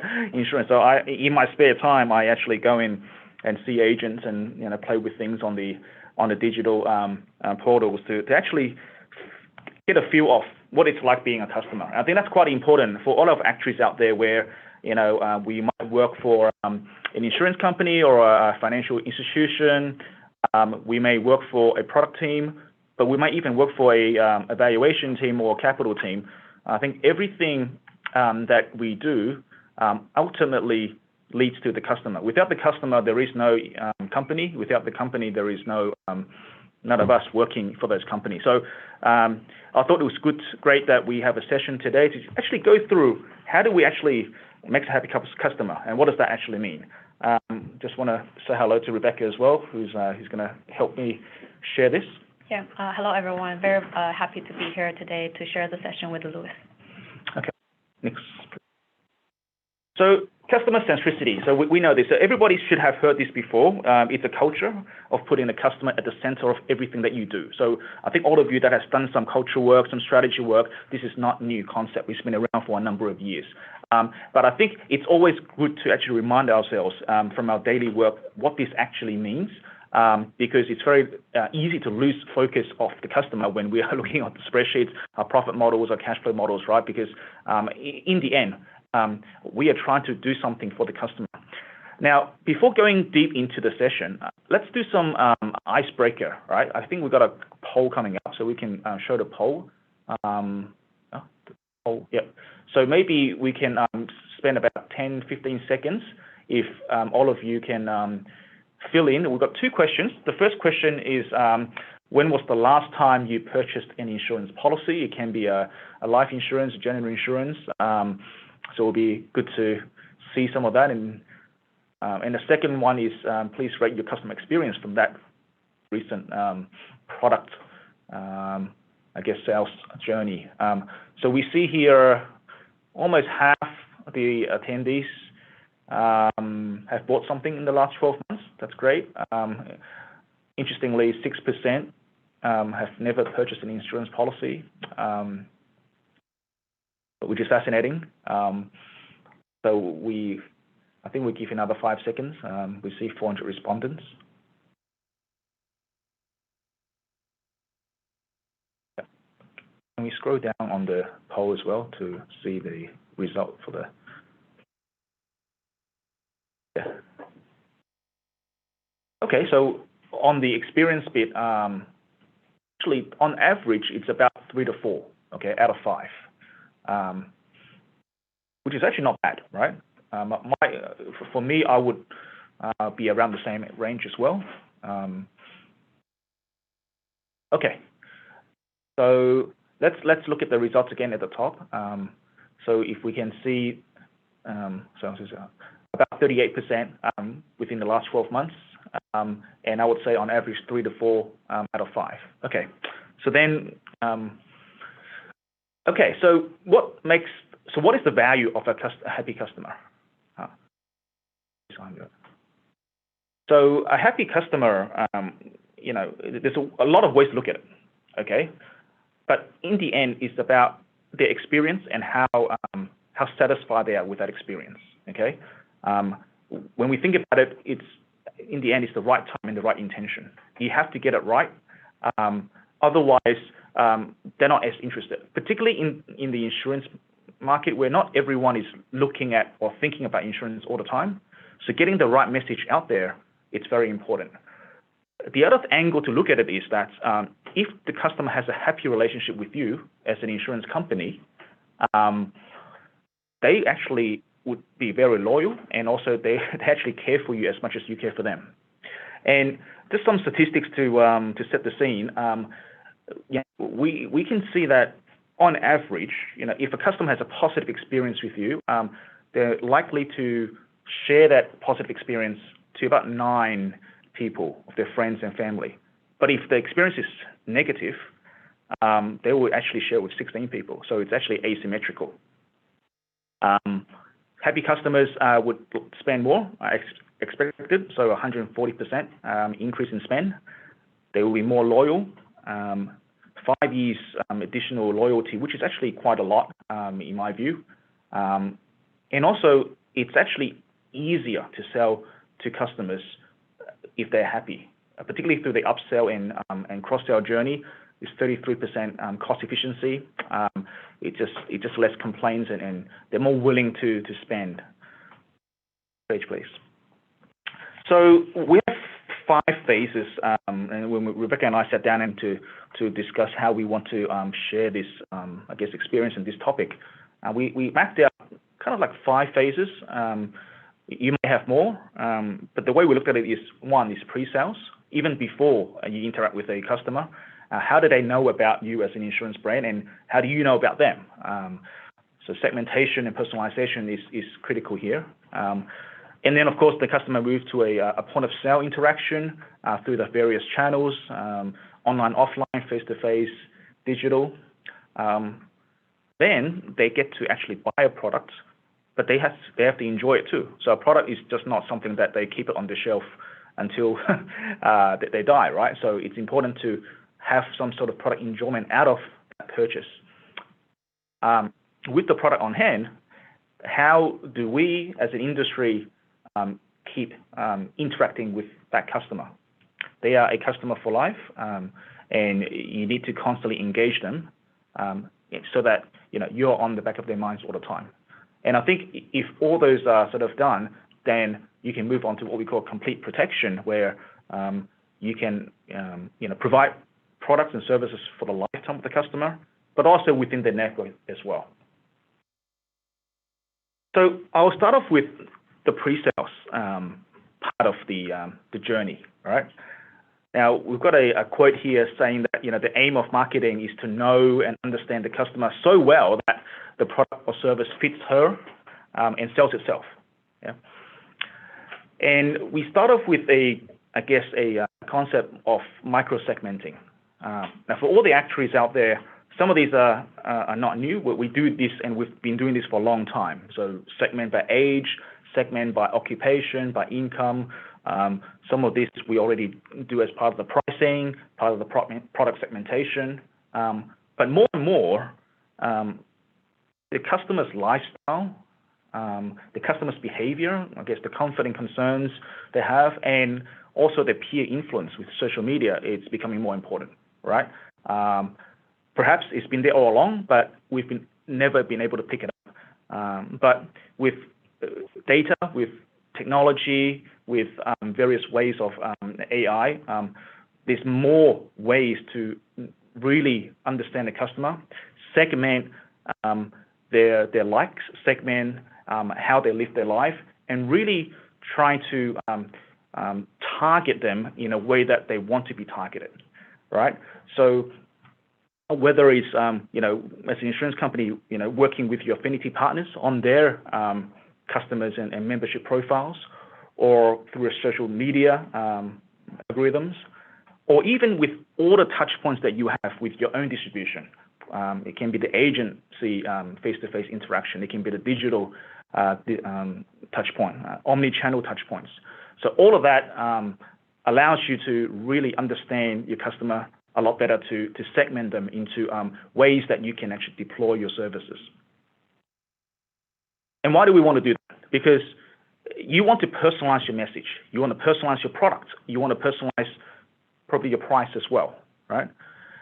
Now, I get a lot of emails, and even today, I still get mass emails from a number of industries and retail and goods, consumer goods, but particularly insurance. To me, it feels very mass market. It doesn't really tailor to what I'm looking for. Emails, SMS, even social media posts, right? Now, we know that from our survey, 3 out of 4 customers say they receive too many emails. 69% have unfollowed brands on social media. Yet 90% of customers find personalized advertising very appealing. Okay, so there is a desire for that. Now, because of that kind of ratio, you tend to get 8 times return on investment, if you're able to personalize your marketing. But you might ask, okay, well, you need a lot of data for this. Some of this might be personal data, and there are obviously private data privacy, but also customer consent aspects. We do see that 22% of people like to share the data in return for more personalized services or products. And this 22% is higher for some countries and is higher amongst certain demographics, and it's very clear which demographics are more open to it. Now, with all these stats, it's important to look at on the bottom left the chart. We call it a personalization maturity curve. I think the insurance industry is still very much to the bottom left. It's still very single message mailing, some rules-based, based on some very broad brush segmentation. The challenge as an industry is to move towards the right, using more things like behavioral recommendation, omni-channel optimization, and predictive personalization. Now we see The retail side is doing a lot of that and vast amounts of data, of course, to do this. But it's having that mindset and also the deployment to go through with it. And the curve really just shows that the more personalized it is, the more potential revenue you get out of that strategy. And what we're trying to get to is the right content at the right time, really. And no matter it's on the reach side, which is the customer funnel, acquisition and conversion, which Rebecca will touch on a little bit later, and then the long-term loyalty. I think all four of these really comes together if you want to lead to a happier customer, to know them a lot better. I want to link just one message on back to what does this mean for actuaries, because we're all actuaries here, and in particularly on to I guess product and pricing actuaries. 2 points. I think the first point is that I think a lot of actuaries would think, well, it's very hard. Well, how do we relate to what we do to these things? I mean, this makes sense, right? My suggestion is don't always think of the first product interaction with the customer being the biggest product or the highest VNB product or the most complicated product, because it's very difficult to do that. It's very difficult to have the first interaction on the most complex things. Customers and people just don't understand, and they might even get turned off by it. I think that's one thing to think about, because if your purpose to open up your funnel is to bring the customer into your brand, you don't need the most complex product. You have multiple opportunities to do that, okay? And I think the second message is that perhaps find ways to co-create products with your marketing team or your digital teams, because they would have an understanding of what the customer wants from their work, their branding. The product actually should be designed with that in mind, and not just to have a product design on a standalone basis and then have marketing push it, right? It should be the other way around, okay? Should really understand the customers a lot more. So with that, I think I'll pass it to Rebecca. I think she's going to talk about, the point of sale interaction with the client. Yep, thanks, Louis. So next, I'll talk about the point of sale interactions and potentially how we could actually increase customer satisfaction. I think every single interaction matters, and it's really about the details in each of the interactions. And insurance product traditionally has not many touch points. However, customers have higher demands these days just because everything is so convenient now. So maybe I'll start with another poll question.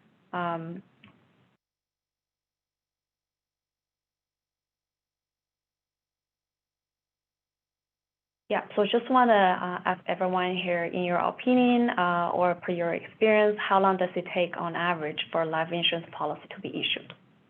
I'll give roughly 10 to 15 seconds here.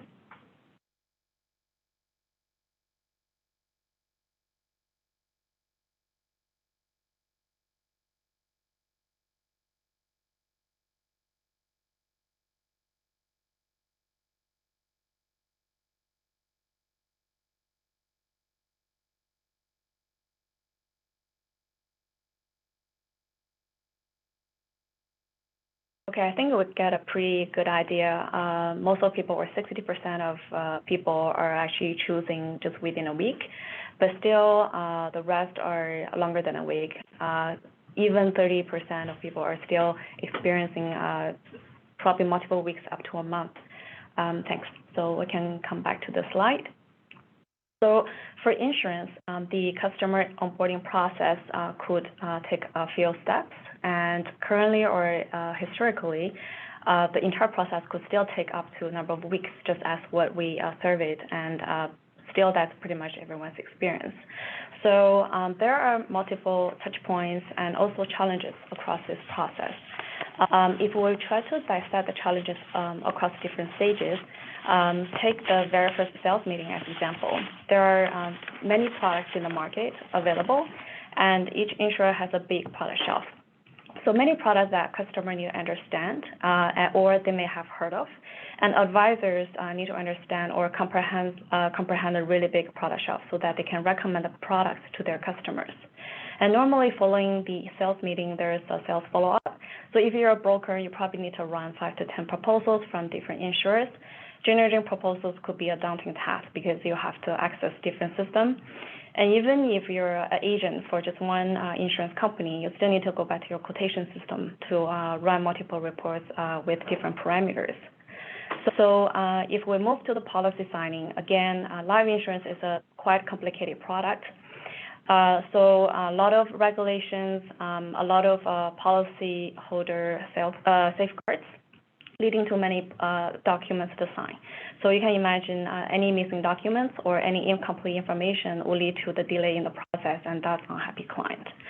Not to mention about the policy underwriting. So this is a step where normally sales gather all the information and send it back to the back office. And he or she may not hear back for 2 to 3 weeks until there is an underwriting decision coming out as a pretty black box process. So even everything's done, you finally arrive to the completion stage, you still need to take care of the premium payment reminders. So who actually send the reminders, how frequent to the customer, etc. So we do see there are many challenges across the onboarding process for just getting one insurance policy. Please.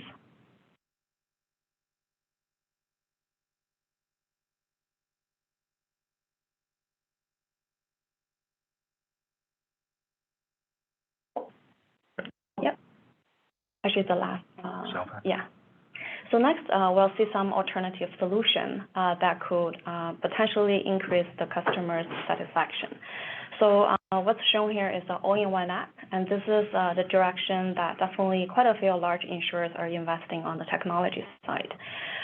So the whole purpose or the central goal here is actually to customize the UX UI upon the point of sale, so that as much as possible, your sales force come across as more professional. The sales get to close faster, the customer is happier, and the insurance company is happier. So the app could potentially entail quite a lot of functions, as you can see here.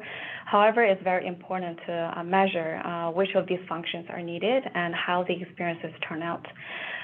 So for example, you may need a product comparison to compare different products from different insurers. So it's easier to do that if all the products are coming from the same company. However, if you need to compare the products from different companies, it could be a pretty complex process.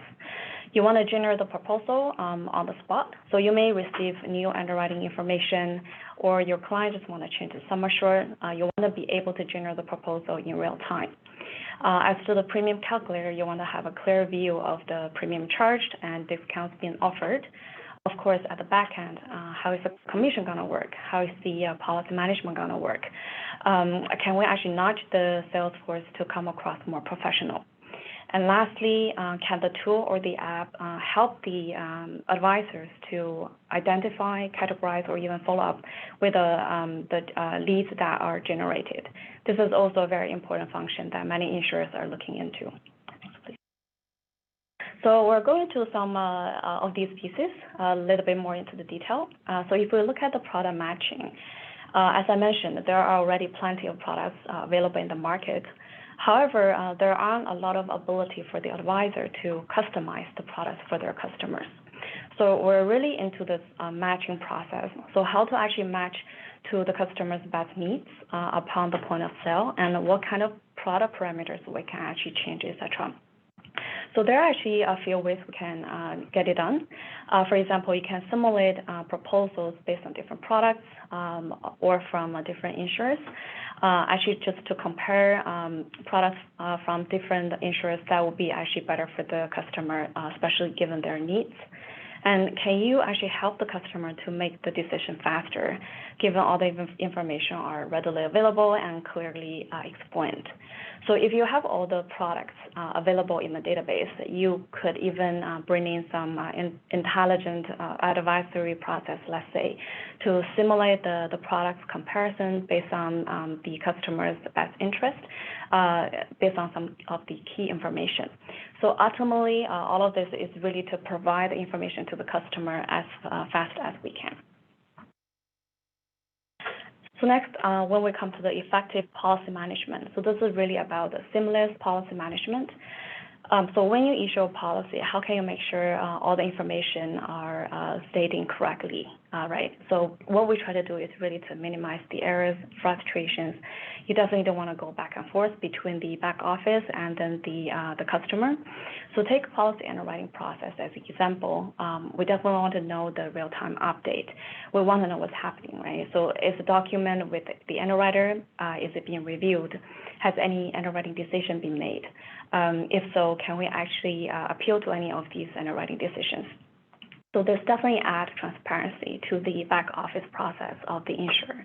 Of course, not to mention that normally it's really hard for us to collect all the information all at once for the back office to process a complex underwriting decision. So how do we facilitate that communication, right? So definitely we want to avoid the communication errors, frustrations, and most importantly, we want to save time for our customers as well as the sales force. So to the lead generation tool, again, as mentioned, there are more and more articles and data analytic tools available online. So maybe it's from the content team or maybe it's from the marketing team that share those tools and articles to the Salesforce, and Salesforce then share with the customers. So it's really key how to create more touch points and to generate more prospects in the near future. So moving on to the product enjoyment, by now we could have a pretty good onboarding process, but what's happening next? So as Louis mentioned, user experience is a key. So what happened after the customer purchased the product? That's a moment of truth. So maybe we can do another poll question just to see how what kind of services or what kind of insurance product in your mind that would be more attractive in nowadays. So again, maybe we give 10 to 15 seconds.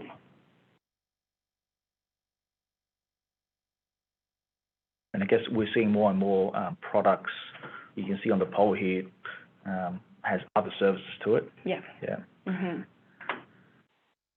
And it's quite interesting how the prevention, disease management services actually come quite on the top.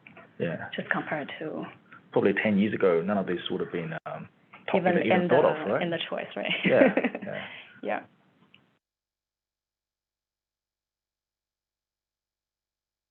Consistent, the first two. Yeah. Okay. That's very good to know. I mean, the claim-related services, again, with a lot of prevention, disease management, that's definitely the trend we've seen currently. Yeah. Thanks. So maybe we'll move to back to the slide. Next slide, please. So when we talk about the customer experience, it's maybe something to make the insurance accessible. So when the customer comes to us, as we see as medical advances, as the technology advances, we see more and more people surviving cancer. However, this is exactly the group that are frankly rejected by all the insurers. So if you're a cancer survivor, you can buy a life insurance, you can buy a critical illness insurance. So how can we start to expand that safety net for these people rather than just turn them away and tell them, oh, I'm sorry, you're just not insurable, and give that perception that insurance is only for the healthy people. So another example here is from China. It's actually a two-step medical reimbursement for elderly. So we know that between age 61 to 80 for this group of people, typically it's pretty hard to get insurance. So then why don't we just offer a questionnaire that could issue a cancer reimbursement with a lower underwriting barrier at the beginning? After that, we can offer a free medical examination. So people with good results, they're more than welcome to upgrade to a Me and Medical product if they can actually fulfill additional information. So we can see that it's up to the customer to upload those results for insurer to further evaluate. The reason being that we know it's not a big market, so adding too much overhead expenses may not make sense. So we definitely want to encourage the customer to self-serve, encourage their family to self-serve to further bring down the cost of insurance. Next slide, please. So maybe it's actually just go beyond the insurance components. So we know that whenever we talk about health insurance, it can't work in a silo. You have to work in an ecosystem. And at the heart, people care about their health the most. So how to avoid that health risk, how to avoid the complications that go with the health risk. How do we actually offer more preventative care to our customers? So the central belief here is prevention is better than cure. Now here's another example. Sorry, actually it's the slide before. Yes, so now is another example offered by Bowtie, the digital insurer in Hong Kong, working with the Gleneagles Hospital. So beyond just making the insurance product transparent and certain by offering the full coverage of the medical packages offered by the hospital. They also actually have this point redemption system for health examinations and wellness services. So services include tumor markers, GP consultation, diabetes screening, etc. So we can see start adding the value and going beyond just a pure insurance component. So it's packaged in a way that customers do feel they can use a portion of this insurance. So just a few more examples. Bowtie also created a lot more touch points with the clients. So together with the JP Medical, a local medical group, they actually opened a clinic in the aim to provide more preventative healthcare to both the public and then the policyholders. They also opened their own coffee shop, partially functioning as a physical venue for customer service. So this is again very interesting as good. They go beyond the traditional customer service area or office and created a space that's more fun and chill to carry out conversations more easier. So again, I think the other trend definitely we observe is we do see insurers offer more and more self-care services during or as a result of COVID-19. So take telemedicine services as an example. Dr. Goh working with AIA and Gleneagles Hospital and offered this pretty interesting telemedicine product, hospital supported to both the policyholders and public. And on the right-hand side, again, we see a lot more mental health services incoming into the market as well, usually delivered through the health and wellness app. So AXA launched its Mind Health together with some components such as Mood Gym and Oxford VR. And these services are traditionally harder to serve the individual market. However, they are always been welcomed by the group employers. So we do think this is another interesting thing to see in the near future, how it will actually serve the individual market. So going beyond, maybe it's something that the customer think they can actually consume it, they can actually use it. So be it an on-demand or product insurance or even an embedded product with usage-based coverage in it. So here is an example from Hong Kong, a company called Yes. They launched this product called Ride that turn the protection on whenever you're driving or riding. So the customer can actually turn it on very quickly in the app, or it might be already embedded in your monthly bus pass, as the company also works with local transportation companies.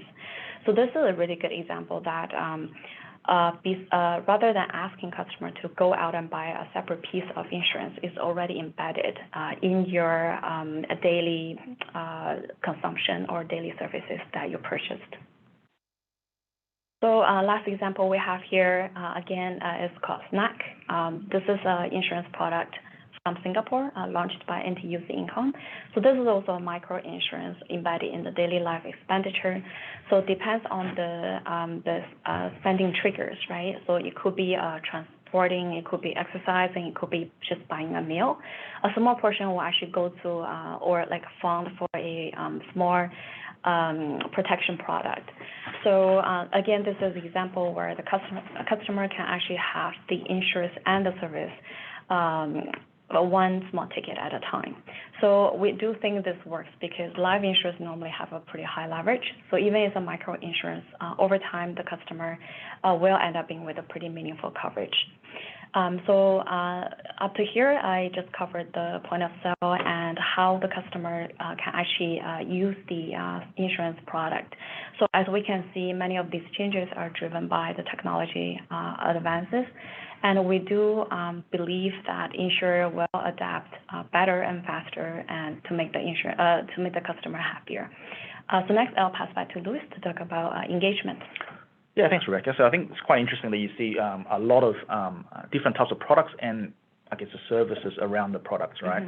But as we know, the customers through the point of sale, through the products, ultimately they will become a customer for life, actually, particularly longer term products, and the engagement becomes a long-term success factor for an insurance company. Now, in the olden days, you don't actually talk to a customer at all until they make a claim. And it can be a death claim, which means you never get to talk to the customer, right? You talk to the family. Now, over the years, particularly 5-6 years ago, there's been more and more wellness programs, engagement programs that has been rolled out. Even today, in the last 12 to 18 months, this has accelerated, right? So a lot more insurance companies in all markets are launching their own wellness programs, which is another way for the insurance company to interact and engage with the customers. Next page, please. So, but I think what is interesting when I did some personal study on these programs, particularly by segment, is that the expectations from different segments is very different. Particularly younger people, they're not just looking at the points and rewards, they're looking at the overall experience of the engagement program. Now, whether it's the wellness program or some of the other membership programs with retail, with airlines, on average, each person has 14.3 loyalty programs, right? So maybe I can do 10,000 steps for 2 days and get a free Starbucks coffee, right? But I can also go to McDonald's for 7 days and get a free coffee as well, right? So do I really need to do the 10,000 steps to get a coffee when I can go to McDonald's and still get a coffee? So that's really, because the wellness program is not just competing with another insurer, it's competing with all the other membership programs. And a lot of those programs is just there to reward rather than to promote loyalty. So I think the key thing is that wellness program is great, and I think it's essential, but I think all companies need to think about is the overall experience really there to keep the customer engaged. I think we have a poll that we want to ask the audience. The last poll for today is which of the following features would actually motivate you to join a wellness program? We've got a few different options, a free wearable device to achieve your active milestone. We've got membership rewards, the typical movie tickets and coffee vouchers and supermarket tickets, vouchers. Health risk prevention services, blood pressure monitoring, glucose monitoring devices, active challenges with your friends. And the last one is, I only want to join as a motivation to improve my health. Now, as I guess the audience is putting down their votes, I can also say that depending on which country you talk to, it varies significantly differently. I see some countries really focus on the rewards only. It's very, very calculative and only looking for the rewards, whereas other countries really look at the health, right?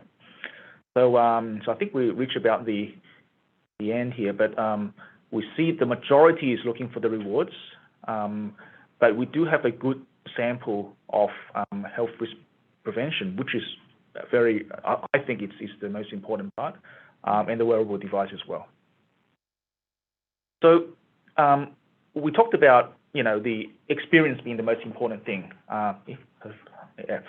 So how do we actually get the experience going? So there are probably 4 steps. I think the first step is getting the awareness.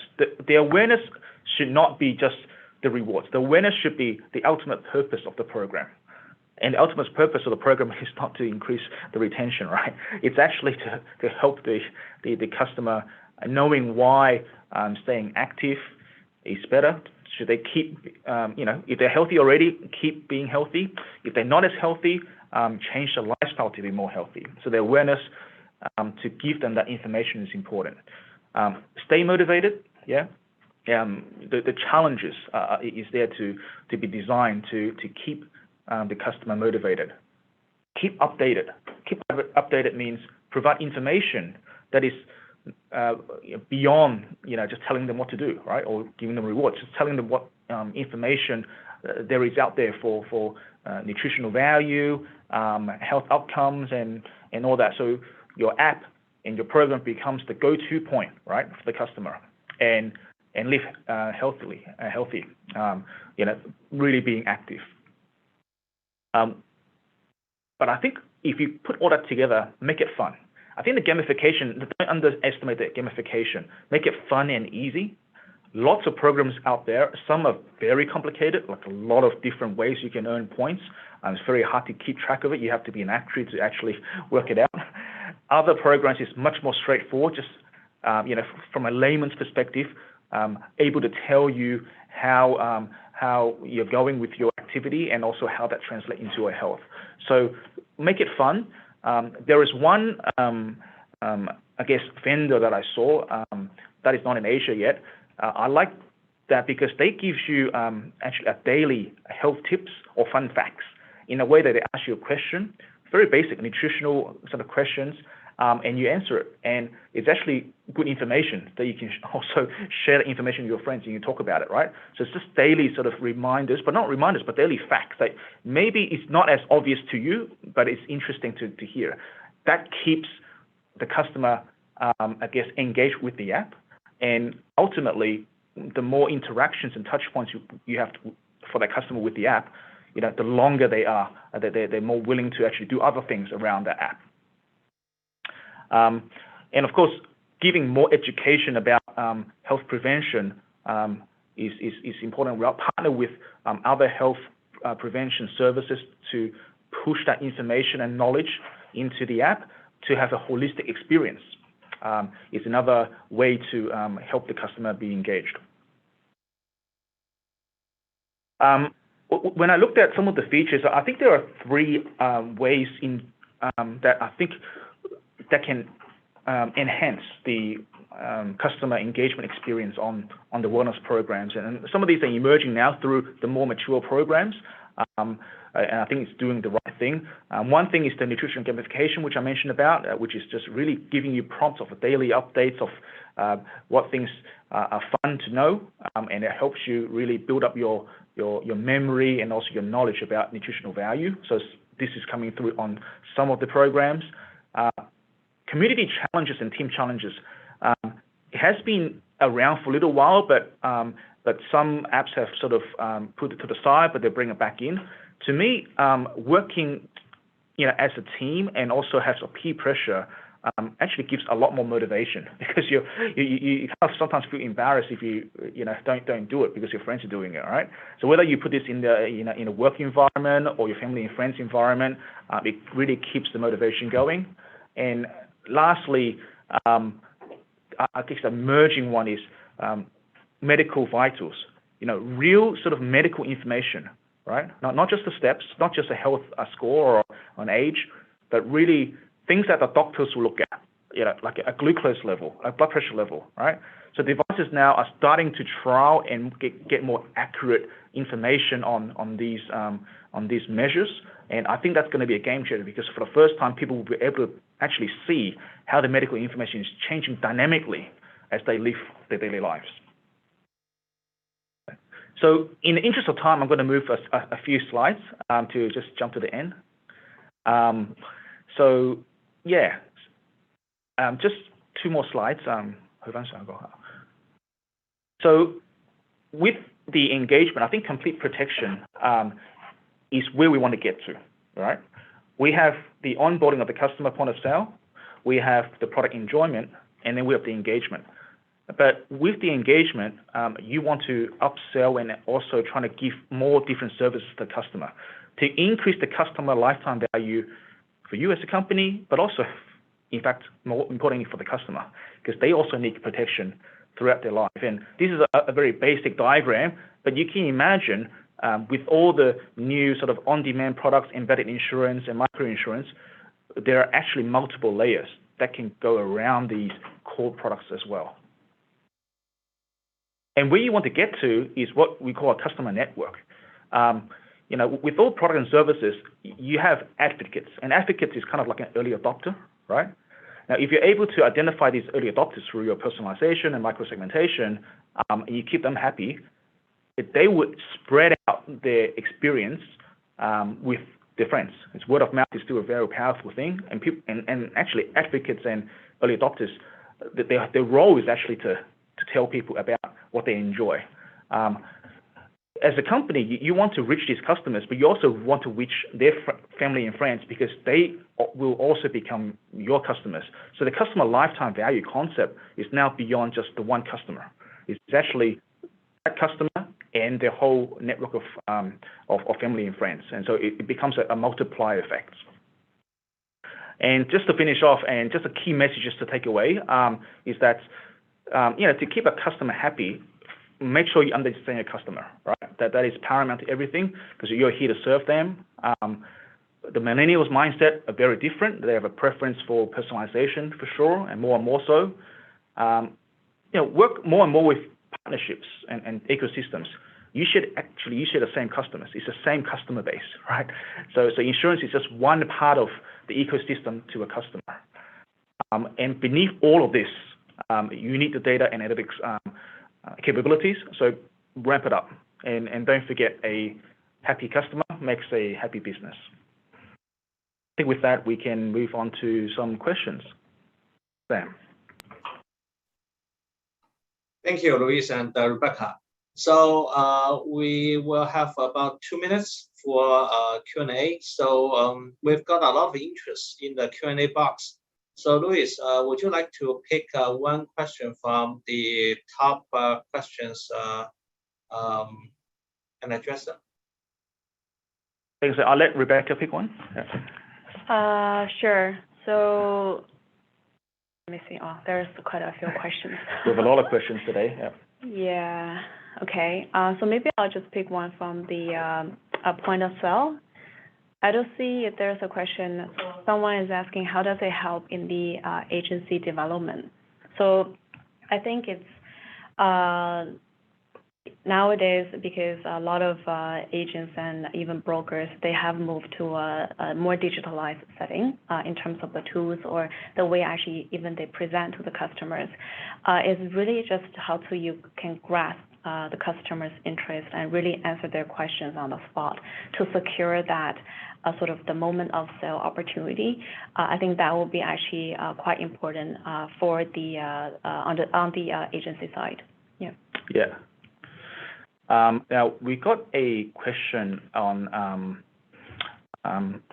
the personalization. Just jumping earlier, unlike Netflix and Amazon, insurance is just a product. So how do you get a hyper personalized product? I think it comes back to the lifestyle, right? Now we can't just say, oh, we have a critical illness product that we want to sell to everybody, right? Like that is not going to be the only product you sell to the customer. Some customers might be a very sports focused, right? Or they do marathons or they do triathlons. There will be, so what are their needs on that angle, both from a accident perspective and also, from the health perspective leading onto that. So that's one segment. There might be other segments with other lifestyle interests as well, right? So knowing that in advance and trying to actually produce and design products around those lifestyles, I think it's where you can get to that scale. Yeah.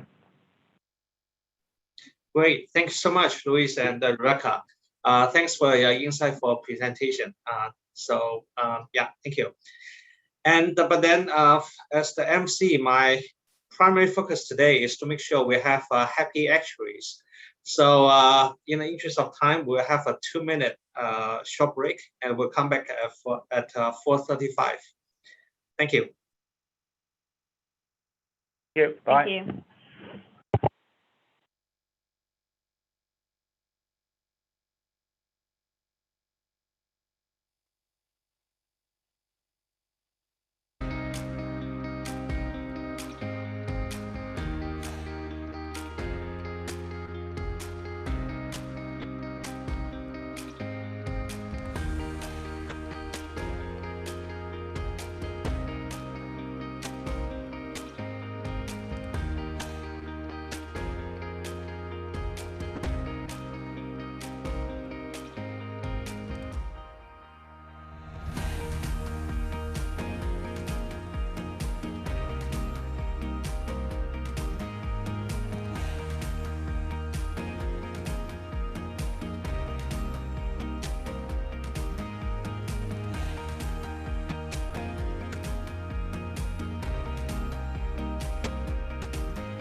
Welcome back to our last session of today.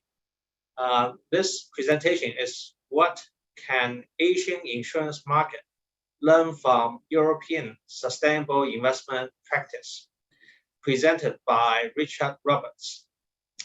Richard Roberts is a global insurance investment director working within Aberdeen Standard Investments Global Insurance Specialist Team, with a focus on supporting insurance companies in the UK and Europe with their investment challenges and developing Aberdeen's global insurance offering. Prior to joining Aberdeen Standard Investments in August 2020, he was head of balance sheet investments for Zurich Investment Group's UK business, responsible for balance sheet investment strategy, unit-linked discretionary relationships, and the treasury. Richard also spent a number of years working as an investment accountant within Zurich's UK business. Richard is a chartered accountant and a CFA chart holder. So without further ado, it's Richard's turn. Thank you very much, Sam. If you bear with me for 1 second, I'll just share my presentation.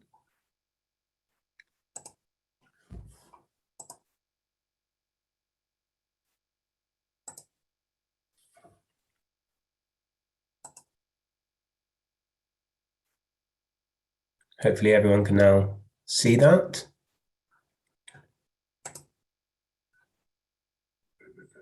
Yes, we can see you. See the presentation. Perfect.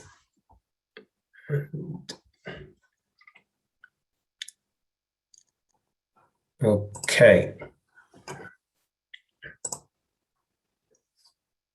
So hi all, I'm an investment director in the global insurance team at Aberdeen Standard Investments, and thanks very much, Sam, for the introduction there. It's a real pleasure to present here today. Appreciate I have the last slot of the day, so I'll try and keep it lively and to the point.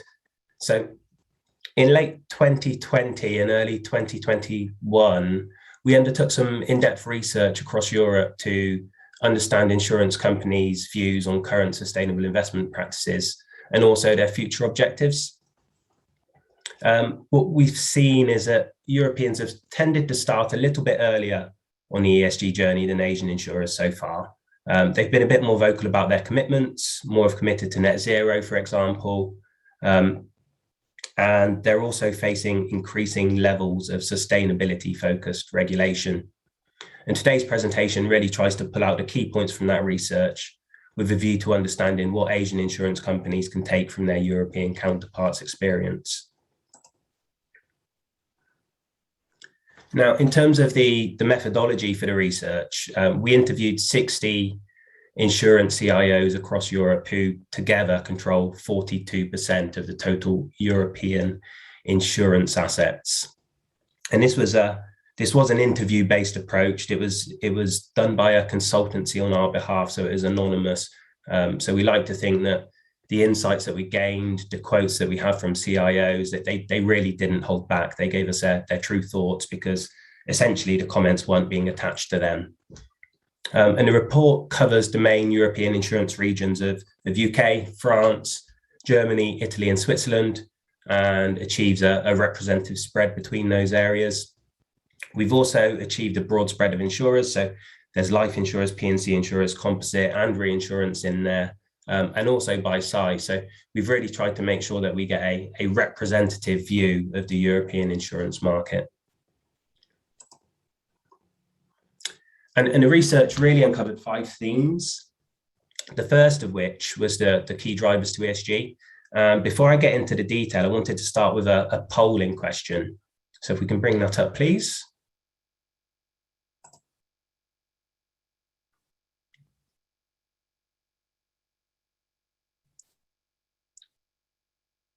Hopefully everyone can see the polling. Here we go. Yep.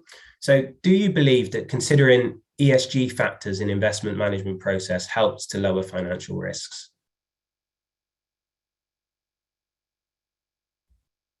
I'll just give that 10 seconds or so.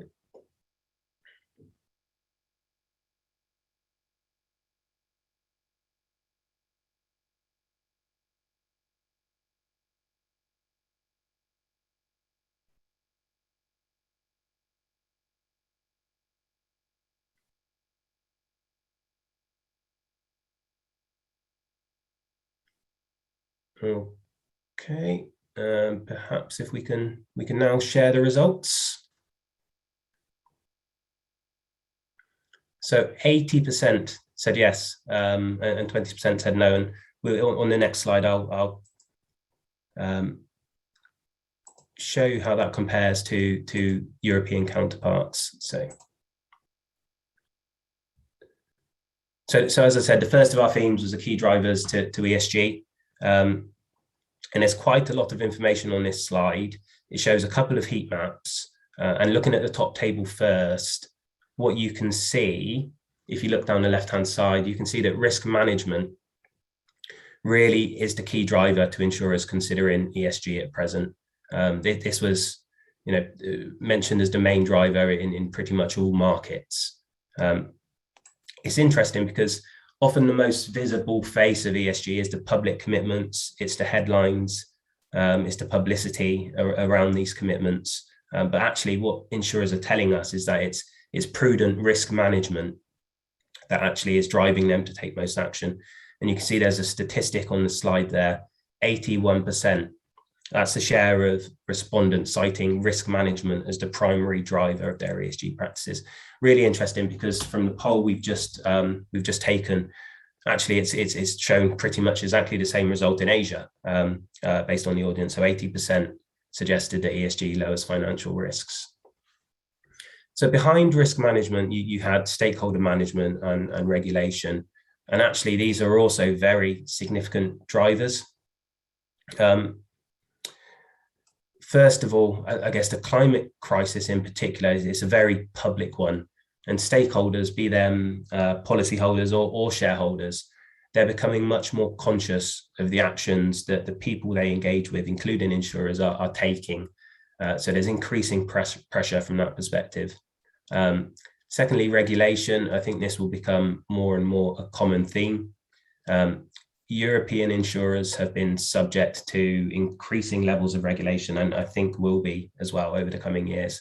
It will drive essentially everyone to consider ESG within their investment practices and within their insurance businesses as a whole.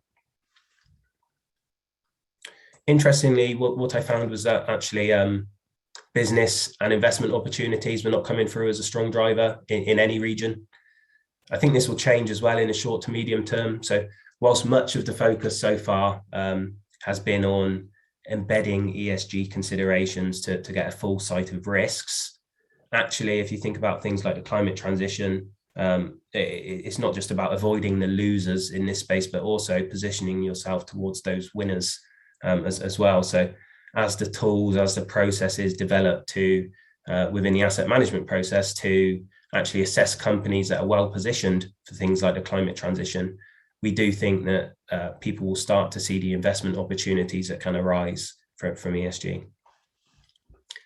The second table shows the drivers split by business line, so life, P&C and reinsurance. And what we can see there is that both life and reinsurance appear to be considering ESG factors much more than P&C companies. And to bring that point to life a little bit, I've shown a few quotes here. So P&C books, typically short duration or at least shorter duration than life books, they view ESG risks as longer term and therefore less likely to have a significant impact on their investments. So essentially it's a view that the short-term maturity profile of those assets affords them with much more opportunities to react over time, to reposition over time, as we see evidence of the climate impact affecting investments. Additionally, often from the policyholder perspective, so we mentioned stakeholder pressure is one of the drivers to insurers looking at ESG considerations. It's so far been to a lesser extent on the P&C side than it has to the life side. And one quote from a UK insurer actually captured this sentiment really well. So they said, clients choose our insurance products for the cover and the price that they receive. I would suspect that very few of them know that their premiums are invested. So it's a stretch to argue that they would have any sort of expectations regarding the way we manage their assets. So essentially the customers, the policyholders, are a step further removed from the knowledge that their premiums are invested. If you think about on the life side, quite often the policy is linked to savings. Policyholders are acutely aware that the money they're given to the insurer has been invested in some way. What we are seeing though is that those things are starting to change. So regulatory change, it applies equally to life and P&C companies. So in many ways, they no longer have a choice as to whether they consider these areas or not. Regulations forcing them to, and they need to move quickly to get up to speed and make sure they can comply.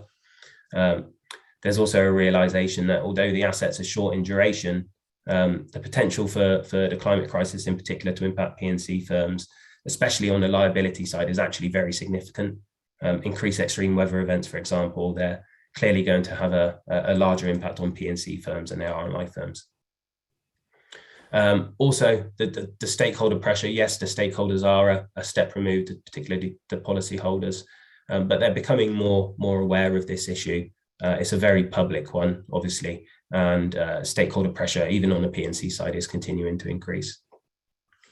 So whilst life companies may have been the first to act, P&C firms are clearly accelerating their efforts in this space as well. So from the first theme, what are the lessons that can be learned from the experience in Europe? So insurers are very serious about robust consideration of ESG factors. And primarily they believe because if they don't consider them, they're effectively blindsided to an element of risk. They're effectively telling us in the absence of any other driver, they would still embed ESG considerations just because it's prudent risk management to do so. But other drivers are clearly significant regulatory pressure. Regulatory developments have been focused on ensuring insurers consider ESG and in particular climate risks they're exposed to. As developments are implemented, effectively, this carries all insurers. So regardless of your preference, you have to move with the times. You have to make sure that you're complying with the increasing regulation in this area. Even in Europe at the moment, insurers are not placing significant weight just yet on the investment opportunities that might arise from this period of change, from the climate crisis, and also from the advance in ESG practices. But as the tools, the technology, the data evolves to help identify those companies favorably positioned, we do think that will become an increasing focus for insurers and their investment strategies.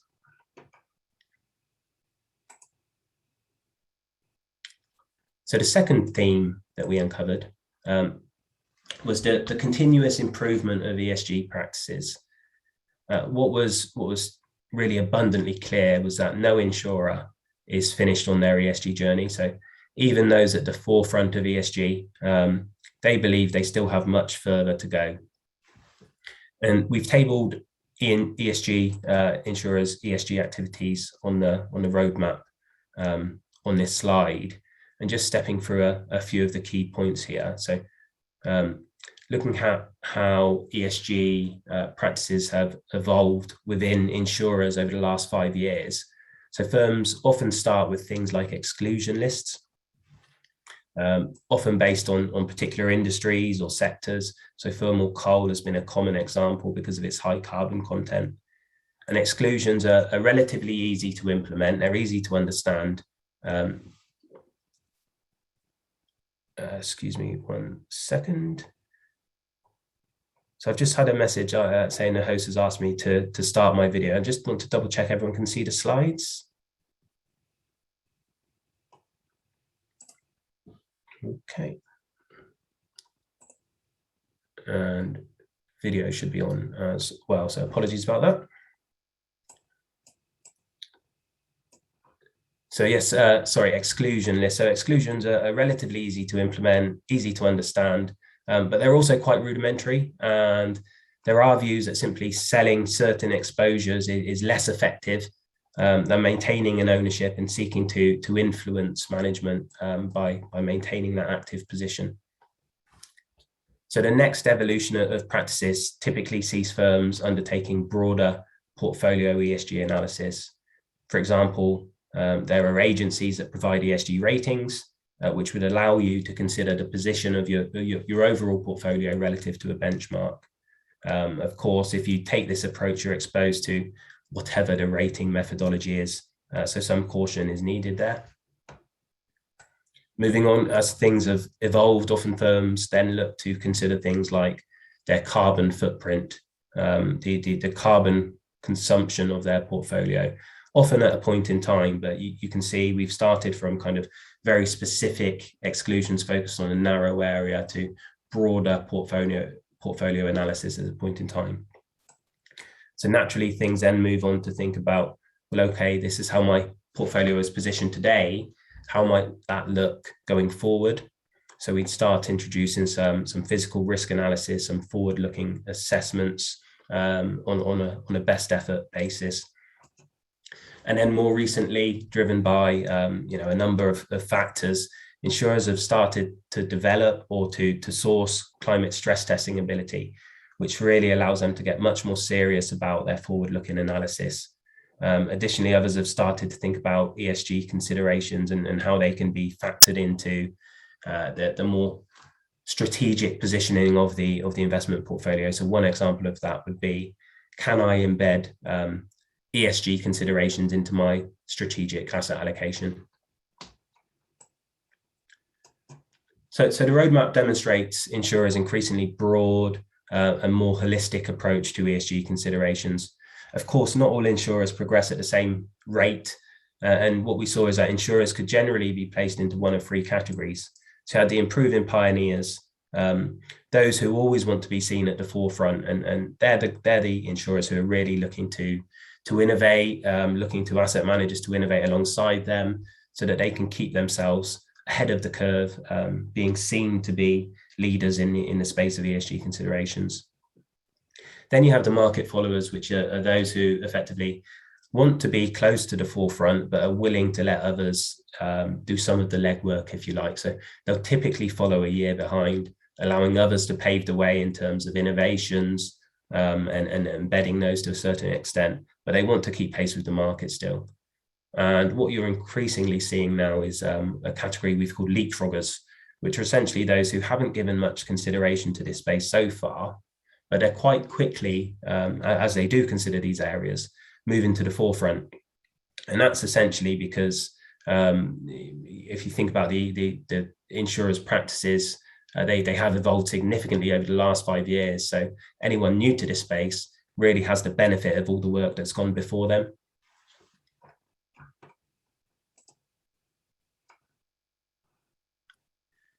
What we also saw is that there's clearly been an acceleration in the number of insurers considering these factors. We can see with the chart on the top right-hand side, there's been a spike in 2019, and that from the 60 insurers we interviewed, only 2 of them stated they give no consideration to ESG.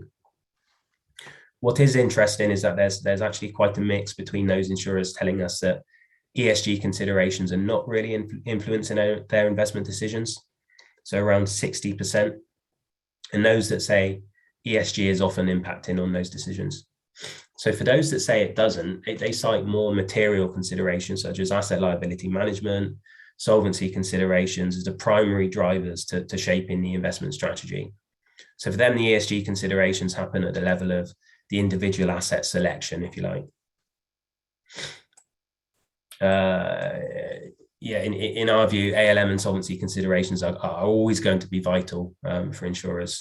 But as approaches do develop, what we are seeing is that actually you can implement ESG practices in a complementary way. So, for instance, I mentioned some insurers have looked at embedding ESG considerations into strategic asset allocation, and they're doing that whilst not losing sight of ALM, of staying within solvency budgets. So those 40% who are considering that ESG influences their more strategic decisions, they're the kind of areas that they're looking at.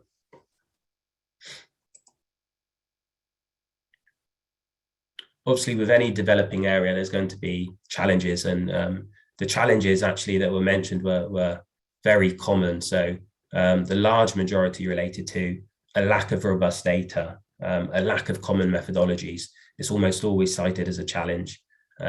It's to be expected with any developing area, and I think regulators are certainly recognizing this challenge, and legislation such as there's a sustainable finance disclosure regulation in Europe, there's an EU taxonomy. These are regulations which attempt to bring some commonality and some comparability to the market and to strategies which claim to be ESG focused. Interestingly, a lack of resources was also frequently mentioned, which feels like to me an issue which is in the insurer's own hands to resolve. Whilst from an asset management perspective, it was actually quite disappointing to hear that the fears of greenwashing, the reluctance of portfolio managers were also often viewed as challenges. These are again challenges which are becoming increasingly easier to overcome as asset managers develop reporting capabilities, for example, so that insurers can get comfort that they are doing what their strategy says it should do. And also regulations, I mentioned the sustainable finance disclosure regulations, they're also helping to combat any perceptions of greenwashing by making sure that disclosures are common. So there are many challenges to overcome, but what was quite clear from the research is that on many fronts, a lot of these challenges are actually starting we're starting to make progress in overcoming a lot of these. So takeaways from the second theme, those who are just starting on their ESG journey. So as I mentioned, often it's viewed that European insurers have had a bit of a head start in really embedding some of these things over Asian insurers and US insurers. But what is clear is that people who are newer to this space can really benefit from the work that's gone before them and will likely very, very quickly make progress. The roadmap of ESG practices provides a good framework for which to assess yourself against and help shape where you might go next. For the most part, ESG considerations are still largely undertaken once the investment strategy has been set. So along the lines of that consideration in asset selection, but increasingly a number of insurers are incorporating ESG as an input to the investment strategy setting. It's likely to become commonplace over time as approaches develop. I mentioned incorporation of ESG into SAA, and that we think will become fairly commonplace over the next few years. The third theme that our research touched on was juggling E, S, and G. So I've spoken a lot about ESG considerations, and it's a largely accepted acronym, but it can really be broken down into 4 practices: exclusions, ESG integration, so factoring ESG considerations into either your investment strategy setting or into asset selection, stewardship, or quite often called active ownership. This is making sure you are good stewards of the assets that you hold. So you're engaging with management, you're trying to persuade them and hold them to account in terms of their sustainability activities. And lastly, impact investing, which is very typically dedicating a portion of investments to investments which have a specific non-financial goal in mind. So that could be social or environmental benefits. So our research showed, you can see on the chart here, that many insurers are doing a bit in all of these areas, as opposed to overwhelmingly focused on any one area. And that to me makes a lot of sense because the areas are largely complementary to each other. So if you think about how you assess a company's ESG credentials before you invest, if you're willing to do that, it makes sense to then remain actively engaged with that company after you've invested, so that you can hold them to account on what they said they would be doing. So that's an example of integration working alongside stewardship.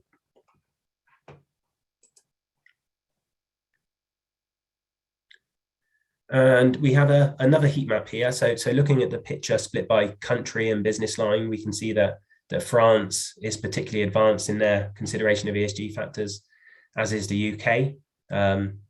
There's more of a mixed picture across Germany, Switzerland, and Italy at the moment. I think that's generally accepted that France, in terms of European regions, has really been a leader, with the UK following not far behind. And in terms of the business lines split, again, we can see life companies and reinsurers are typically still ahead of P&C in their ESG considerations. It's no surprise we've seen earlier that P&C insurers have had less push factors considering them, persuading them to consider ESG, although that is beginning to change.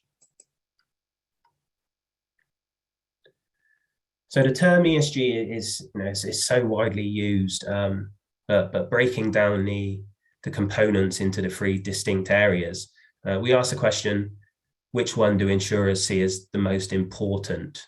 So 30% of respondents concluded that there's no single most important factor to consider, but ESG is simply considered as a whole.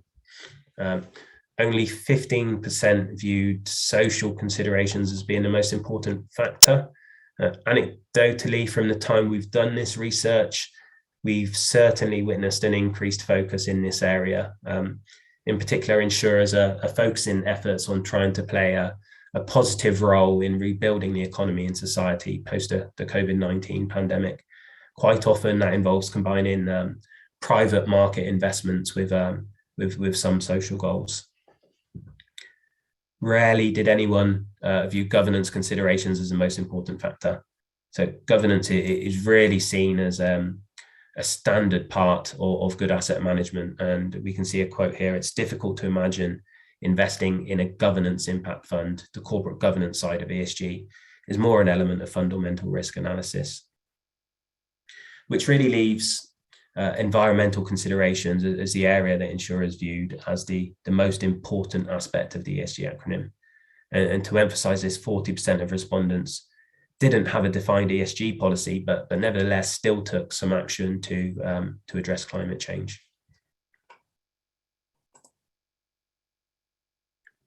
So what lessons can be learned from the experience in Europe? Nearly all insurers talk about ESG as a single factor still, although pretty much all also recognize the drawbacks of such a broad approach. Often at the outset of an insurer's ESG journey, ESG is thought of as a whole.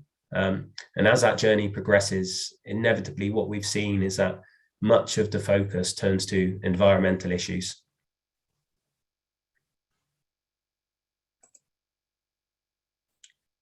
Which leads me on to my fourth theme, which is climate change as a driver of innovation. And it'd be great to have a polling question here. So could we bring up the next polling question? So what would you say is your most likely next investment action with regards to climate change?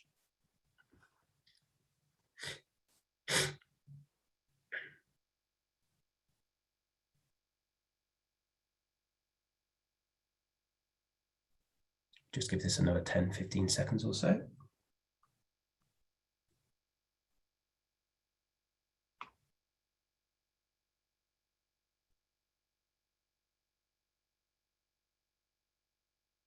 Okay, and if we could reveal the results.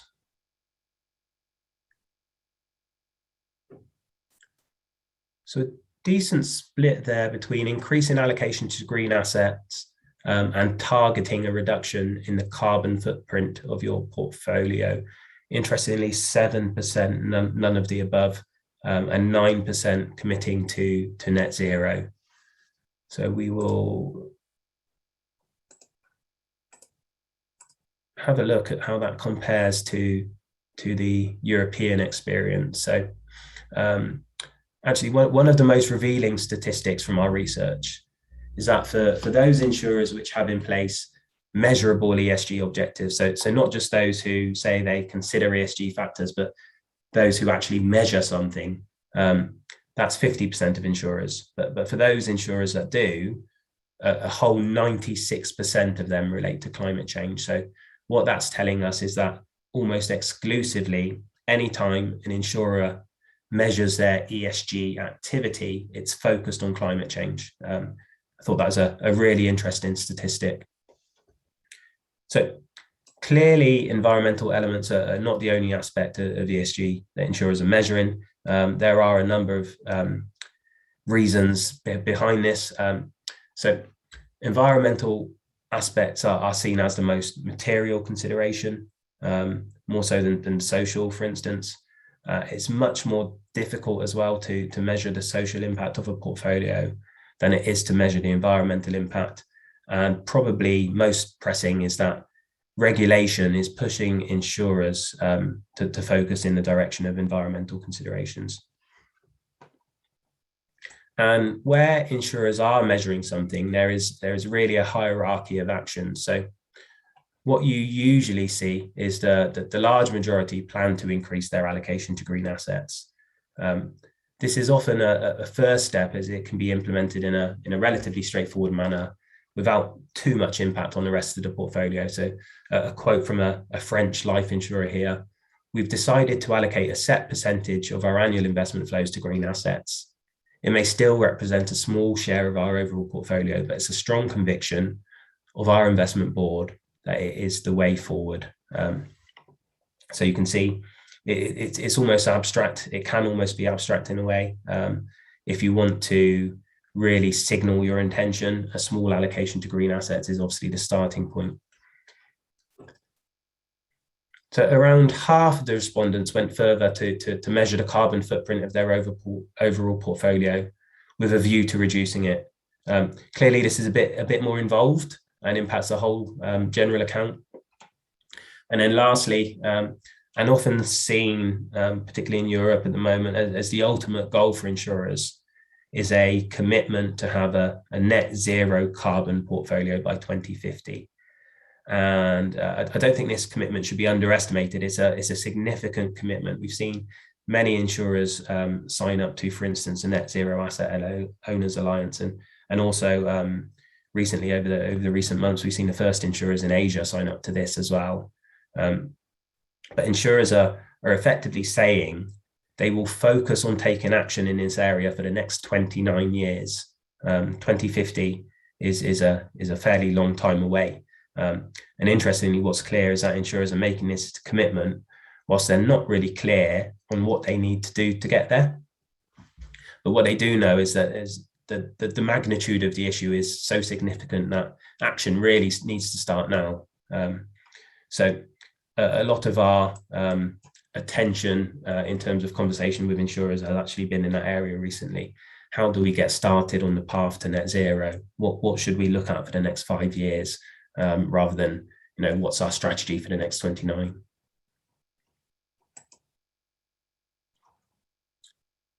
So putting regulation into focus, it's a significant driver to insurers increasing focus in this area. So most regulatory evolutions in the ESG space focus on climate change. Insurers have to develop or source tools and data to be able to assess the potential impact of climate change scenarios on their portfolios. There's just no choice. For instance, Solvency II has now requirements for climate considerations to be embedded in the risk assessment, the ORSA. But many are still going further than the regulations. The commitment to net zero that I mentioned, that's driven really by the magnitude of the climate crisis, and also by a keen desire for the insurer to be seen as part of the solution to it.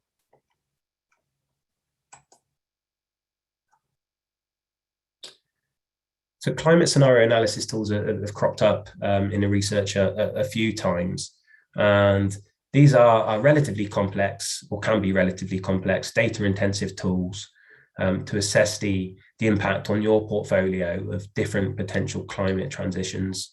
And such tools are definitely growing in demand, and that's because they have a broad range of applications. So we found they can be used to help insurers assess how they'll meet the net zero targets they've committed to. So I mentioned getting started on that journey. Climate scenario analysis is often an input to setting an interim target, say for 2025 or 2030. And also helping achieve compliance with the evolving regulation, requiring insurers to have a view on how they will be impacted over time by climate change.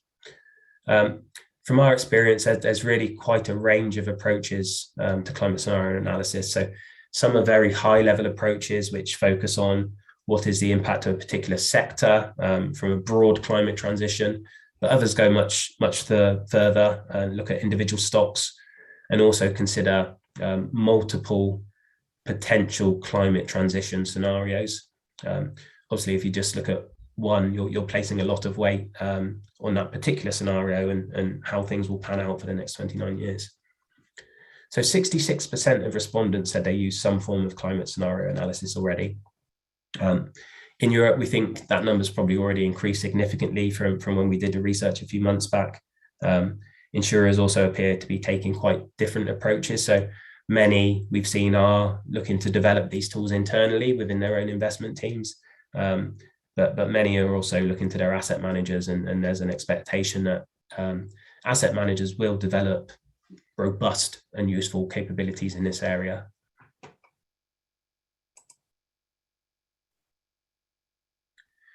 So the key takeaways from this theme: regulations driven insurers to focus overwhelmingly on climate change. The conversations moved from starting in very broad ESG acronym terms to being quite focused on climate change.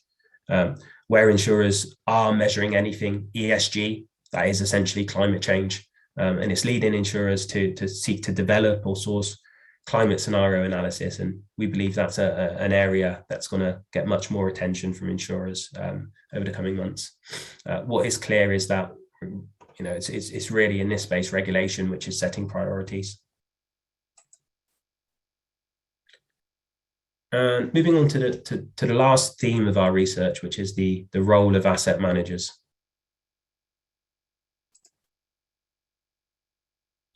So all insurers essentially told us that asset managers have to play a very important role in helping them to achieve their ESG objectives.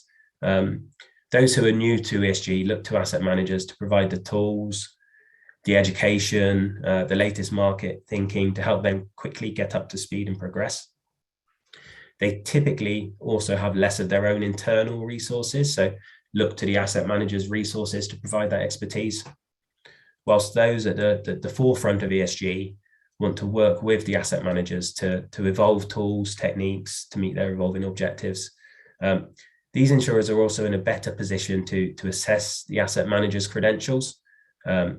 These assessments are increasingly important during manager selection processes, which we think will really put lagging asset managers at risk of not winning mandates or being deselected for mandates. And adding further weight to the role that asset managers will have to play is, despite the many lofty ambitions that we've heard through the research, insurers also told us that 40% of insurers do not have any specific ESG resources as yet, which is, when you consider the ambitions in this space, is extremely interesting. It's also one area which is probably fairly easy to resolve, but it just shows that actually significant resource in many instances hasn't been put behind this area just yet. They're increasingly looking to assess asset managers' capabilities in this area, so that's one way of making sure they're getting the expertise that they need.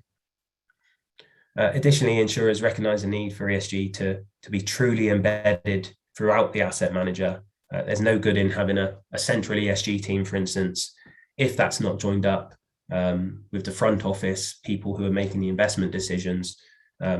We've seen that evolve within asset managers as well over recent years. We've moved away from a position where there are a few central ESG resources to, those at the forefront of ESG asset management really do have the capabilities both centrally and also with on desk. So lessons that can be learned from this theme: asset managers have to support insurers to achieve their goal.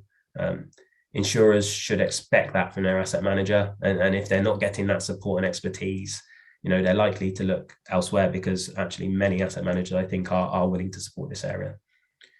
Increasingly, insurers are assessing asset managers' ESG commitments and capability, and those who can really demonstrate they have the tools, the resources to focus on this area, and will go on the journey with insurers over the next, for instance, 29 years, they will ultimately win favor.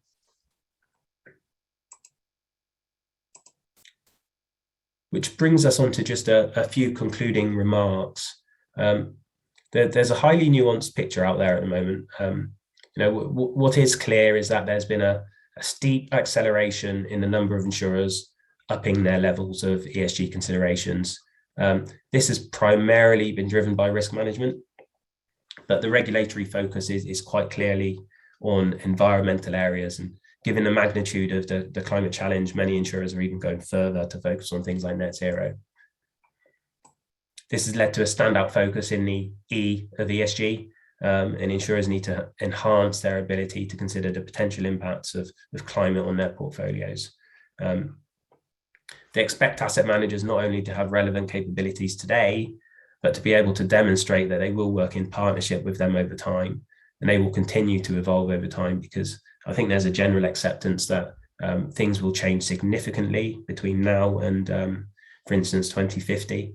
And both insurers and asset managers have to be humble enough to know that, you know, they need to keep working on this area. No one's finished on this journey just yet. So with that, that brings us to the end of the presentation, and we will have some time for Q&A. Thank you very much, Richard. We have got quite some interest in the Q&A box. So let's address the first one. How to instill such conviction or executive or board level kind of buy-in for ESG? Yeah, really interesting question. So, and maybe from my own personal experience of when I worked on the insurance side, and we've seen from the polling results that, 80% of people believe that considering ESG lowers financial risks. We've seen it was 81%, pretty much the same result in Europe. And really that was the driver for instilling confidence in the board and the exec within the insurer that I worked at. Because, over and above regulation, over above anything else, insurance is the business of risk management. And, a board should definitely be interested to make sure that investment processes and just the insurance business as a whole has broad sight of all the risks that they are potentially exposed to. Climate change, for instance, is not an issue that is going away anytime soon. And there is, there's more and more evidence, there's more and more reports which suggest that the impacts could be potentially quite large and also could follow a broad number, a broad dispersion of different routes. So I would definitely start with the risk management perspective. Following close behind this, I think this is a driver which is only going to increase in importance is regulation.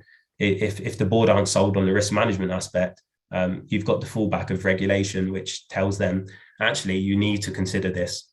That there is no choice. And as more and more local regulators implement, then we will see that effectively all insurers have to do at least the basics, not necessarily commit to things like changing their investment portfolio and net zero, but have to commit to making sure that they are considering the potential risks that they're exposed to.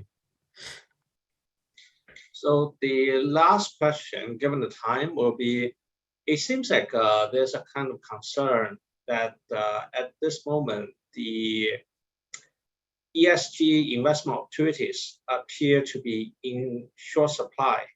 So would that affect people, how they can get high returns, and when do you expect that situation to change?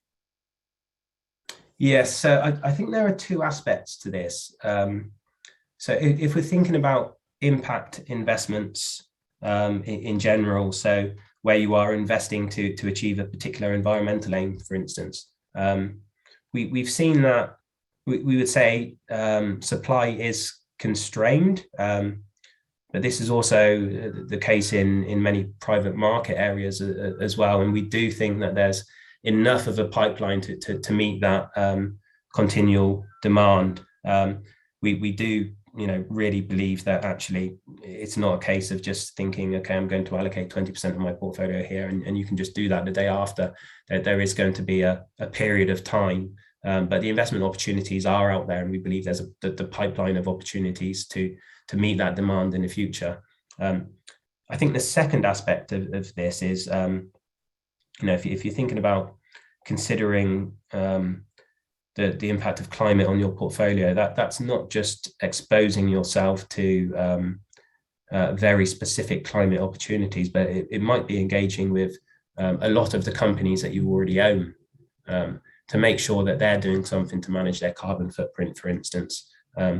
So the opportunities in this space are kind of twofold. One, if you have a very specific direct impact investing objective, yes, that will take time, but I think that's somewhat to be expected.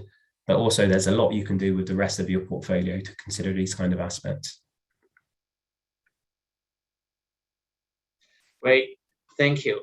So thank you very much, Richard. Now we have come to the final part of this regional program. So thank you, Richard. Thank you. We are very honored to have two speakers to deliver the closing remark. Please let us first welcome Jennifer Lam, Actuary of the Year 2020 from Australia.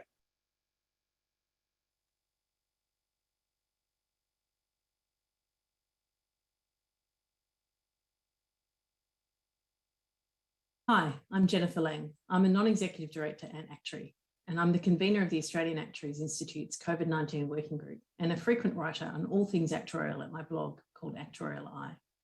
I'm speaking to you today from the Camaragal lands of the Eora Nation in Australia, and I pay my respects to their elders, past, present, and emerging. The COVID-19 pandemic has presented unprecedented challenges and evolving risks in a rapidly changing regulatory environment for the insurance industry. We've all felt COVID's implications for the industry through many aspects of the business: muted earnings, investment portfolio stress, higher mortality claims, mental health issues, distribution difficulties, workforce disruptions, and much more. To weather the crisis and uncertainties and to keep up with the evolving regulatory, technological, and business landscapes, actuaries have a significant role to play in helping the industry to adapt to this post or living with pandemic world. Already, actuaries across the globe have had significant roles, both in supporting insurance industries and the wider public health conversation, and we've learned a lot about the difference that we can make. Hence, the theme of this joint regional seminar for 2021 is the post-pandemic actuarial world. It's great to be here today to deliver the closing remarks for this first session. In the Australian Actuaries Institute COVID-19 working group, we've been thinking hard about what we can learn from the experiences of COVID-19, both for living in this new COVID-19 world and also how we can learn for other crises that are coming our way. One thing that's been reinforced for me is how important good data is for almost any aspect of managing such a big crisis. A systematic and easily accessible data set makes an enormous difference when you suddenly need to understand a big change in a company or in a society. The other aspect that we've been exploring as a working group has been what's going to happen to the insurance landscape. There is a much greater understanding of risk in the wider society than there was pre-COVID. But at the same time, many risks just can't be insured as they are too likely to happen. In many ways, COVID-19 was a forerunner for similar conversations we will need to have about climate change. And I'm pleased that we've also been talking about sustainable investing today, which is one of those conversations. The right balance of government help and private insurance support isn't easy, and it's changing. But in most cases, individuals being left to manage their own risk is unlikely to be a good answer, and actuaries can help with a conversation about how to balance the right way forward. The sessions today showed a variety of ways in which actuaries are thinking about risk, insurance, and sustainability in this post-COVID world. And thanks very much to all of our speakers. If you, like me, enjoyed today, please remember to come back for the Sydney session being hosted by the Actuaries Institute of Australia on the 14th of September. We have sessions on the changing consumer behaviour in buying life insurance, case studies from Asia, with Iris Lunn, who's co-founder of 10 Life. We have a session on corporate actuarial data scientist consultants, the ultimate unicorn, with Jackie Ng, chapter lead data science APAC at Swiss Re, and Jeffrey Chan, senior data scientist at BCG. And lastly, we have COVID-19 product landscape, Asia and its heterogeneity insurance marketplace, with Yan Sun of AXA Life Re, Asia and Australia. Thanks very much again for attending today's regional program. We look forward to seeing you at the Sydney program on the 14th of September.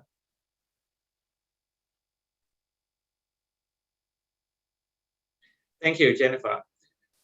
And now we welcome Dickie Lam, President of the Actuarial Society of Hong Kong, to present his closing remark.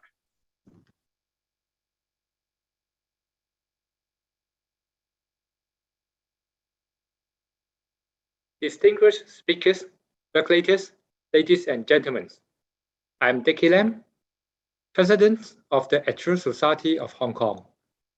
The ASHK is very honored to virtually host the regional program of the 80th Joint Regional Seminar in Asia.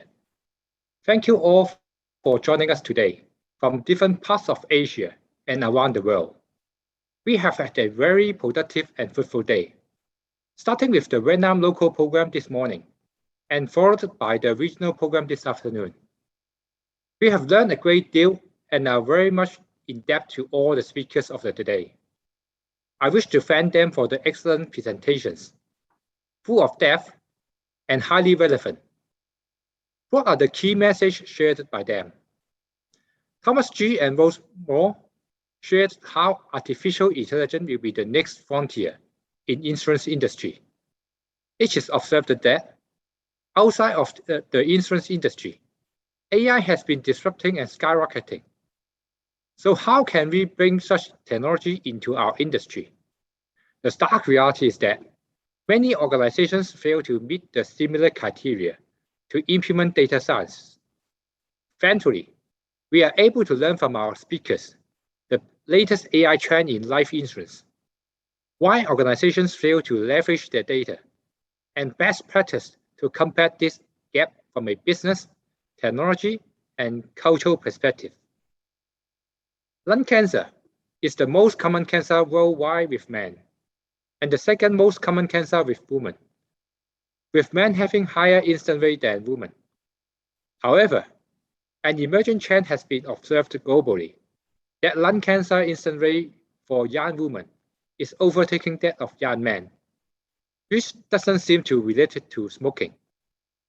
Dr. David Liu shared his insight on the rationale behind this emerging trend, which may help us in predicting future trends of this most common cancer. Louis Lee and Rebecca San addressed the enduring question of what makes customers happy so that they will come back for more. They explore what makes products enjoyable and everlasting, covering every part of the customer journey. They also elaborated on how to make insurance a more complete service to a wider set of customers, moving away from seeing customers as risks or lives. And across the financial and insurance industry, ESG has grown from a marginal trend to a central concern, albeit slower in Asia. Given the long-term investment horizon, risk management capabilities, and stringent regulatory framework, insurance companies are both highly exposed to ESG challenges and potentially well-equipped to turn some of those risks into opportunities. Richard Roberts spoke about a recent in-depth survey on how insurance investors are responding to ESG challenges across Europe's 5 largest insurance markets: the UK, Germany, France, Italy, and Switzerland. The current practice, future objectives, and the views of key decision makers, all highly relevant to Asian and global insurance markets. So on behalf of all of you, I sincerely thank our speakers, as well as those who have been involved in organizing the JRS, the Actuaries Institute Australia, the Institute and Faculty of Actuaries, the Ministry of Finance in Vietnam, and our sister organizations in Indonesia, Malaysia, Taiwan, Thailand, and Vietnam. Lastly, I also wish to thank Tony Ho, Chair of the JRS Organizing Committee, committee members from around the region, and our MC, Sam Young, for bringing us together. Thank you all for your support and hard work. I hope every one of you will leave this seminar enriched not only by the new knowledge shared, but also energized by the fresh insights offered to help you tackle the challenges we face in the ever-evolving world. Please continue to stay with us throughout the month of September for the rest of the JRS program in Asia. Thank you once more. Stay safe and healthy.